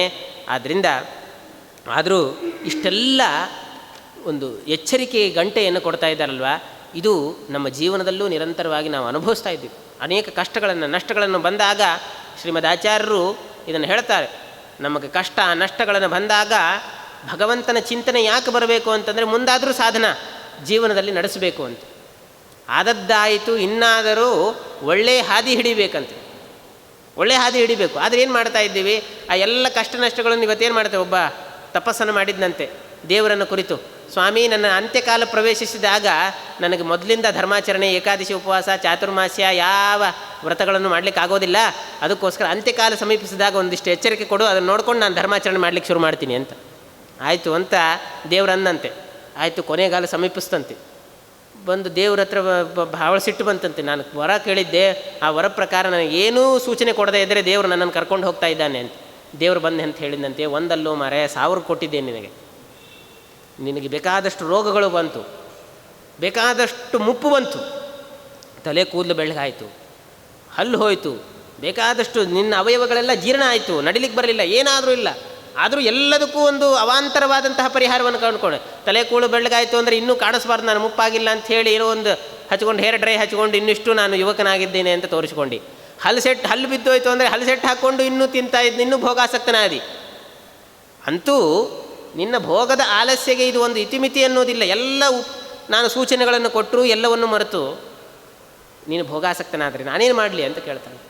ಹೀಗೆ ಅದನ್ನು ಎಚ್ಚರಿಕೆಯ ಗಂಟೆಯನ್ನು ಕೊಡಲಿಕ್ಕೆ ಬಂದಿರತಕ್ಕಂಥವ್ರು ಶ್ರೀಮದ್ ಆಚಾರ್ಯರು ನಮಗೆ. ಇನ್ನಾದರೂ ಒಳ್ಳೆಯ ಸಾಧನ ಮಾರ್ಗದಲ್ಲಿ ಜೀವನದಲ್ಲಿ ಇದನ್ನು ಮಾಡಿಕೊಂಡು ಉತ್ತಮವಾಗಿರ್ತಕ್ಕಂಥ ಗತಿಯನ್ನು ಪಡೆದುಕೊಳ್ಳಬೇಕು ಅನ್ನೋ ಉದ್ದೇಶದಿಂದ ಅದನ್ನು ಮಾಡ್ತಾರೆ. ಆ ಚೂಡಾಮಣಿಯನ್ನು ತಂದುಕೊಟ್ಟು ಸೀದಾ ರಾಮಚಂದ್ರನ ಪಾದಕ್ಕೆ ಇಡ್ತಾ ಇದ್ದಾರಂತೆ. ರಾಮಚಂದ್ರನ ಪಾದಕ್ಕೆ ಇಡ್ತಾ ಇದ್ದಾನಂತೆ. ಏನು ಅರ್ಥ ಆಗೋದಿಲ್ಲ. ಇದನ್ನು ವಾದಿರಾಜ ಗುರು ಸಾರ್ವಭೌಮರು ಬಹಳ ಸೂಕ್ಷ್ಮವಾಗಿ ಗಮನಿಸ್ತಾರೆ. ಯಾಕೆ ರಾಮಚಂದ್ರ ದೇವರು ಪಾದಕ್ಕಿಟ್ಟರು? ಕೈ ಕೊಡ್ಬೋದಾಗಿತ್ತಲ್ಲ, ಆ ಪಾದಕ್ಕಿಟ್ರಂತೆ. ಪರಮಾತ್ಮನ ಮತ್ತು ಲಕ್ಷ್ಮೀದೇವಿಯ ಆಂತರ್ಯವನ್ನು ಅರಿತಕ್ಕಂತಹ ಏಕೈಕ ಮಗ ಅಂತಂದರೆ ಅದು ಮುಖ್ಯ ಪ್ರಾಣದೇವರು ಮಾತ್ರ. ಅದನ್ನು ಗಮನಿಸಿದರು ವಾದಿರಾಜ ಗುರು ಸಾರ್ವಭೌಮರು ಬಹಳ ಸುಂದರವಾಗಿ ವರ್ಣನೆ ಮಾಡ್ತಾರೆ. ಯಾಕೆ ರಾಮಚಂದ್ರ ದೇವರು ಉಂಗುರವನ್ನು ಕೊಟ್ಟು ಕಳಿಸಿದರು? ಬೇರೆ ಆಭರಣಗಳನ್ನು ಕೊಟ್ಟು ಕಳಿಸ್ಬೋದಾಗಿತ್ತು, ಉಂಗುರವನ್ನು ಕೊಟ್ಟು ಕಳಿಸಿದರು. ಆ ಉಂಗುರವನ್ನು ಕೊಟ್ಟು ಕಳಿಸಿರಬೇಕಾದ್ರೆ ಅಲ್ಲಿಂದ ಸೀತಾದೇವಿ ತಾನು ಚೂಡಾಮಣಿಯನ್ನು ಕೊಟ್ಟು ಕಳಿಸಿದ್ಳು. ಇದು ಏನು ಅಭಿಪ್ರಾಯ? ಇದರ ಆಂತರ್ಯ ಏನು? ಅದನ್ನು ತಂದು ಇವರು ಅಲ್ಲೇ ಇಡಬೇಕು. ಏನು ಇದರ ಆಂತರ್ಯ ಅಂತಂದರೆ, ಅದಕ್ಕೆ ರಾಮಚಂದ್ರ ದೇವರು ಅಂಗುಲಿಯವನ್ನು ಕೊಟ್ಟಿದ್ದರ ಉದ್ದೇಶ ಏನು ಅಂತಂದರೆ, ಸೀತಾದೇವಿಗೆ ಅಭಯವನ್ನು ನೀಡುವಂತಹ ಉದ್ದೇಶ. ಅಂಗುಲಿಯಲ್ಲಿ ಹಾಕ್ಕೊಳ್ತಾರೆ. ಕೈಗೆ ಹಾಕ್ಕೊಳ್ತಾರೆ, ಬಲಗೈಗೆ ಹಾಕ್ಕೊಳ್ತಾರೆ. ಆದ್ದರಿಂದ ಅಭಯವನ್ನು ನೀಡುವ ಉದ್ದೇಶದಿಂದ ರಾಮಚಂದ್ರ ದೇವರು ಅಂಗುಲಿಯವನ್ನು ಕೊಟ್ಟಿದ್ದಾರಂತೆ. ಅದಕ್ಕೆ ನೇರವಾಗಿ ಅದನ್ನು ಭಕ್ತಿಯಿಂದ ಸ್ವೀಕಾರ ಮಾಡಿಕೊಂಡು ಹೋಗಿ ಸೀತಾದೇವಿಗೆ ಕೈಗೆ ಹಾಕ್ತಾರಂತೆ, ಕೊಡ್ತಾಳಂತೆ. ಅದು ಸ್ವೀಕಾರ ಮಾಡ್ತಾಳೆ, ಭಕ್ತಿಯಿಂದ ಸ್ವೀಕಾರ ಮಾಡ್ತಾಳೆ. ಗೊತ್ತಾಯಿತು ನನಗೆ ರಾಮಚಂದ್ರ ದೇವರು ಅಭಯ ಕೊಟ್ಟಿದ್ದಾನೆ ಅಂತ. ಅದಕ್ಕೆ ತಕ್ಕ ಹಾಗೆ ಅವಳು ತನ್ನ ಉಂಗುರ ಕೊಡಲಿಲ್ಲ. ಆಯಿತು, ನೀವು ಅಭಯ ಮಾಡಿದಿರಿ, ನಾನು ಅಭಯವಾಗಿರ್ತೀನಿ ಅಂತ. ಏನು ಮಾಡಿದ್ಲು ಅಂದರೆ ಚೂಡಾಮಣಿಯನ್ನು ಕೊಟ್ಲಂತೆ. ಚೂಡಾಮಣಿ ಶಿರೋರತ್ನ ಅಂತ ಅರ್ಥ. ಚೂಡಾಮಣಿ ಅಂದರೆ ಶಿರೋಸ್ಸು ಅಂದ್ರೇನು? ನಿರಂತರವಾಗಿ ನಾನು ನಿನಗೆ ಶರಣಾಗತಳಾಗಿದ್ದೇನೆ ಅನ್ನೋ ಉದ್ದೇಶದಿಂದ ಆ ಚೂಡಾಮಣಿಯನ್ನು ಹನುಮಂತನಿಗೆ ಕೊಟ್ಟು ಕಳಿಸಿದ್ಲಂತೆ. ಆ ಆಂತರ್ಯವನ್ನು ಅರಿದಂತಹ ಹನುಮಂತ ದೇವರು ತಂದು ಸೀದಾ ಪಾದಕ್ಕೆ ಇಟ್ಟರಂತೆ ಅದನ್ನು, ಚೂಡಾಮಣಿಯನ್ನು. ಎಷ್ಟು ಗಮನಿಸ್ತಾರೆ ನೋಡ್ರಿ. ಇಲ್ಲಿದ್ರೆ ಕೈ ಕೊಡ್ಬೋದಾಗಿತ್ತಲ್ಲ ಚೂಡಾಮಣಿಯನ್ನು, ಬೇರೆ ಆಭರಣ ಇದ್ದಿಲ್ವಾ? ವಾಸ್ತವಿಕವಾಗಿ ಯಾವ ಆಭರಣವೂ ಇದ್ದಿಲ್ಲ ಅಲ್ಲಿ. ಎಲ್ಲ ಆಭರಣಗಳನ್ನು ಕೂಡ ರಾವಣ ಅಪಹರಣ ಮಾಡಿಕೊಂಡು ಹೋಗಬೇಕಾದ್ರೆ ಹಾಗಿದ್ರು. ಆದರೆ ಇಚ್ಛಾ ಮಾತ್ರ ಪ್ರಭೋ ಸೃಷ್ಟಿ. ಆದ್ದರಿಂದ ಲಕ್ಷ್ಮೀದೇವಿ ತಾನೇ ಅದನ್ನು ಸೃಷ್ಟಿ ಮಾಡಿ ಕೊಟ್ಲಂತೆ. ಸೃಷ್ಟಿ ಮಾಡಿ ಚೂಡಾಮಣಿಯನ್ನು ತಾನೇ ಹಾಕ್ತಾಳೆ. ಯಾಕೆ ಹಾಕಿದ್ಲು ಅಂದರೆ ಈ ಉದ್ದೇಶದಿಂದ. ಬೇರೆ ಆಭರಣವನ್ನು ಸೃಷ್ಟಿ ಮಾಡಿ ಕೊಡ್ಬೋದಾಗಿತ್ತಲ್ಲ ಸೃಷ್ಟಿ ಮಾಡಿ ಕೊಡೋದಾದರೆ. ಆದರೆ ಚೂಡಾಮಣಿಯನ್ನು ಹಾಕಿ ಕೊಡೋದಕ್ಕೆ ಇದೇ ಉದ್ದೇಶ. ತಾನು ನಿರಂತರವಾಗಿ ಭಗವಂತನ ಪಾದಕಮಲಗಳಲ್ಲಿ ಶರಣಾಗತಳಾಗಿದ್ದೇನೆ ಅನ್ನೋದನ್ನು ಸೂಚಕವಾಗಿ ಚೂಡಾಮಣಿಯನ್ನು ಕೊಟ್ಟಿದ್ದಾನೆ. ಅದನ್ನು ಹರಿತಂತಹ ಹನುಮಂತ ದೇವರು ಏನು ಮಾಡಿದರು? ಅದನ್ನು ಸಂಪೂರ್ಣವಾಗಿ ತಂದು ಪಾದಕ್ಕೆ ಇಡ್ತಾ ಇದ್ದಾರಂತೆ. ಇದು ಹನುಮಂತ. ರಾಮಚಂದ್ರರ ಸೀತಾದೇವಿಯ ಆಂತರ್ಯವನ್ನು ಅರಿತಂತಹ ಏಕೈಕ ಮಹಾನುಭಾವ ಹನುಮಂತ ದೇವರು. ಇದು ಅದಕ್ಕೋಸ್ಕರ ರಾಮನ ಸಂಪೂರ್ಣವಾದಂತಹ ಮನಸ್ಸನ್ನು ಅರಿತಂತಹ ಹನುಮನ ಮತವೇ ಹರಿಯ ಮತವು. ಸಂಪೂರ್ಣವಾಗಿರ್ತಕ್ಕಂತಹ ಒಂದು ಆಂತರ್ಯವನ್ನು ಅರಿತು ಆ ಕೆಲಸವನ್ನು ಮಾಡ್ತಕ್ಕಂಥ. ಅದಕ್ಕೆ ಆಚಾರ್ಯರ ಮಾತು ಅದು ಸಾಕ್ಷಾತ್ ವೇದವ್ಯಾಸ ದೇವರ ಹೃದಯ ಕಮಲದ ಮಾತು. ವ್ಯಾಖ್ಯಾನಕಾರರು ವರ್ಣನೆ ಮಾಡ್ತಾರೆ. ಶ್ರೀಮದ್ ಆಚಾರ್ಯರು ವ್ಯಾಖ್ಯಾನ ಮಾಡ್ತಾ ಇದ್ದರೆ ಹೇಗಿರ್ತದೆ ಅಂತಂದರೆ ವೇದವ್ಯಾಸ ದೇವರ ಹೃದಯ ಕಮಲಗಳಲ್ಲೇ ಕೂತು ವ್ಯಾಖ್ಯಾನ ಮಾಡ್ತಾ ಇದ್ದಾರೋ ಏನೋ ಅಂತ ಅನಿಸುತ್ತಂತೆ. ಆ ಆ ಬ್ರಹ್ಮಸೂತ್ರಗಳಿಗೆ ವ್ಯಾಖ್ಯಾನ ಮಾಡಬೇಕಾದ್ರೆ ಅವರ ಮಹತ್ವ ಎಷ್ಟು ಅಂತಂದರೆ ಅವರ ಹೃದಯ ಕಮಲಗಳಲ್ಲಿ ಎಷ್ಟು ಅರ್ಥಬದ್ಧವಾಗಿ ಅವರ ಸೂತ್ರಕ್ಕೆ, ಅವರ ಪದಗಳಿಗೆ, ಒಂದೊಂದು ಪದಗಳಿಗೆ ಆ ಅರ್ಥವನ್ನು ಮಾಡೋದು ನೋಡಿದರೆ ವೇದವ್ಯಾಸ ದೇವರ ಹೃದಯ ಕಮಲಗಳಲ್ಲೇ ಕೂತು ವ್ಯಾಖ್ಯಾನ ಮಾಡ್ತಾ ಇದ್ದಾರೆ ಅನ್ನೋ ಅಂತ ಅನಿಸ್ಬೇಕು. ಯಾಕೆ ಅಂದರೆ ಅಷ್ಟು ಆಂತರ್ಯವನ್ನು ಅರ್ಥಕ್ಕಂತಹ ಏಕೈಕ ಮಹಾನುಭಾವರು, ಅದು ಜೀವೋತ್ತಮರಾಗಿರ್ತಕ್ಕಂಥವರು. ಆದ್ದರಿಂದ ಹನುಮಂತ ಅಂತ ಅನಿಸ್ಕೊಂಡವರು ಅವರು. ಹನುಮಂತ ಅನ್ನೋ ಶಬ್ದಕ್ಕೆ ಅದರ್ಥ ಸಂಪೂರ್ಣ ಭಗವಂತನ ಜ್ಞಾನ ಉಳ್ಳವನಂತ. ಹನುಹು ಅಂತಂದರೆ ಜ್ಞಾನ. ಹನು ಅನ್ನೋ ಶಬ್ದಕ್ಕೆ ಜ್ಞಾನ ಅಂತ ಅರ್ಥ. ಹನು ಉತ್ತಮವಾಗಿರ್ತಕ್ಕಂಥ ಜ್ಞಾನವನ್ನು ಪಡೆದಿರ್ತಕ್ಕಂಥವನು. ಆದ್ದರಿಂದ ಅಂತಹ ಹನುಮಂತನು ಕೆಲಸವನ್ನು ಮಾಡಿದ್ದಾರೆ. ಈ ಕೆಲಸ ಹರಿಗೆ ಚೂಡಾಮಣಿಯ ನಿತ್ತು ಹರಿಗಳ ಕೂಡಿ ಶರದಿಯನ್ನು ಕಟ್ಟಿ ಬಲರಕ್ಕಸನು ವರೆಸಿ ರಣದಲ್ಲಿ ದಶಶಿರನ ಹುಡಗಟ್ಟಿತ ಮೆರೆದ ಹನುಮಂತ ಧೀರ ಅಂತ ಈ ಎಲ್ಲ ಕಥೆಗಳನ್ನು ಶ್ರೀಪಾದರಾಜರು ಸಂಗ್ರಹ ಮಾಡಿದ್ದಾರೆ ಅಂತ ಹೇಳ್ತಾ, ನಾಳೆ ದಿವಸ ಭೀಮಸೇನ ದೇವರ ಚರಿತ್ರೆಯನ್ನು ನೋಡೋಣ ಅಂತ ಹೇಳ್ತಾ ಇವತ್ತಿನ ಪ್ರವಚನವನ್ನು ಗುರುಗಳ ಅಂತರ್ಯಾಮಿಯಾಗಿರ್ತಕ್ಕಂತಹ ಪರಮಾತ್ಮನಲ್ಲಿ ಸಮರ್ಪಣೆ ಮಾಡೋಣ ಅಂತ ಹೇಳ್ತಾ ಶ್ರೀಕೃಷ್ಣಾರ್ಪಣಮಸ್ತು.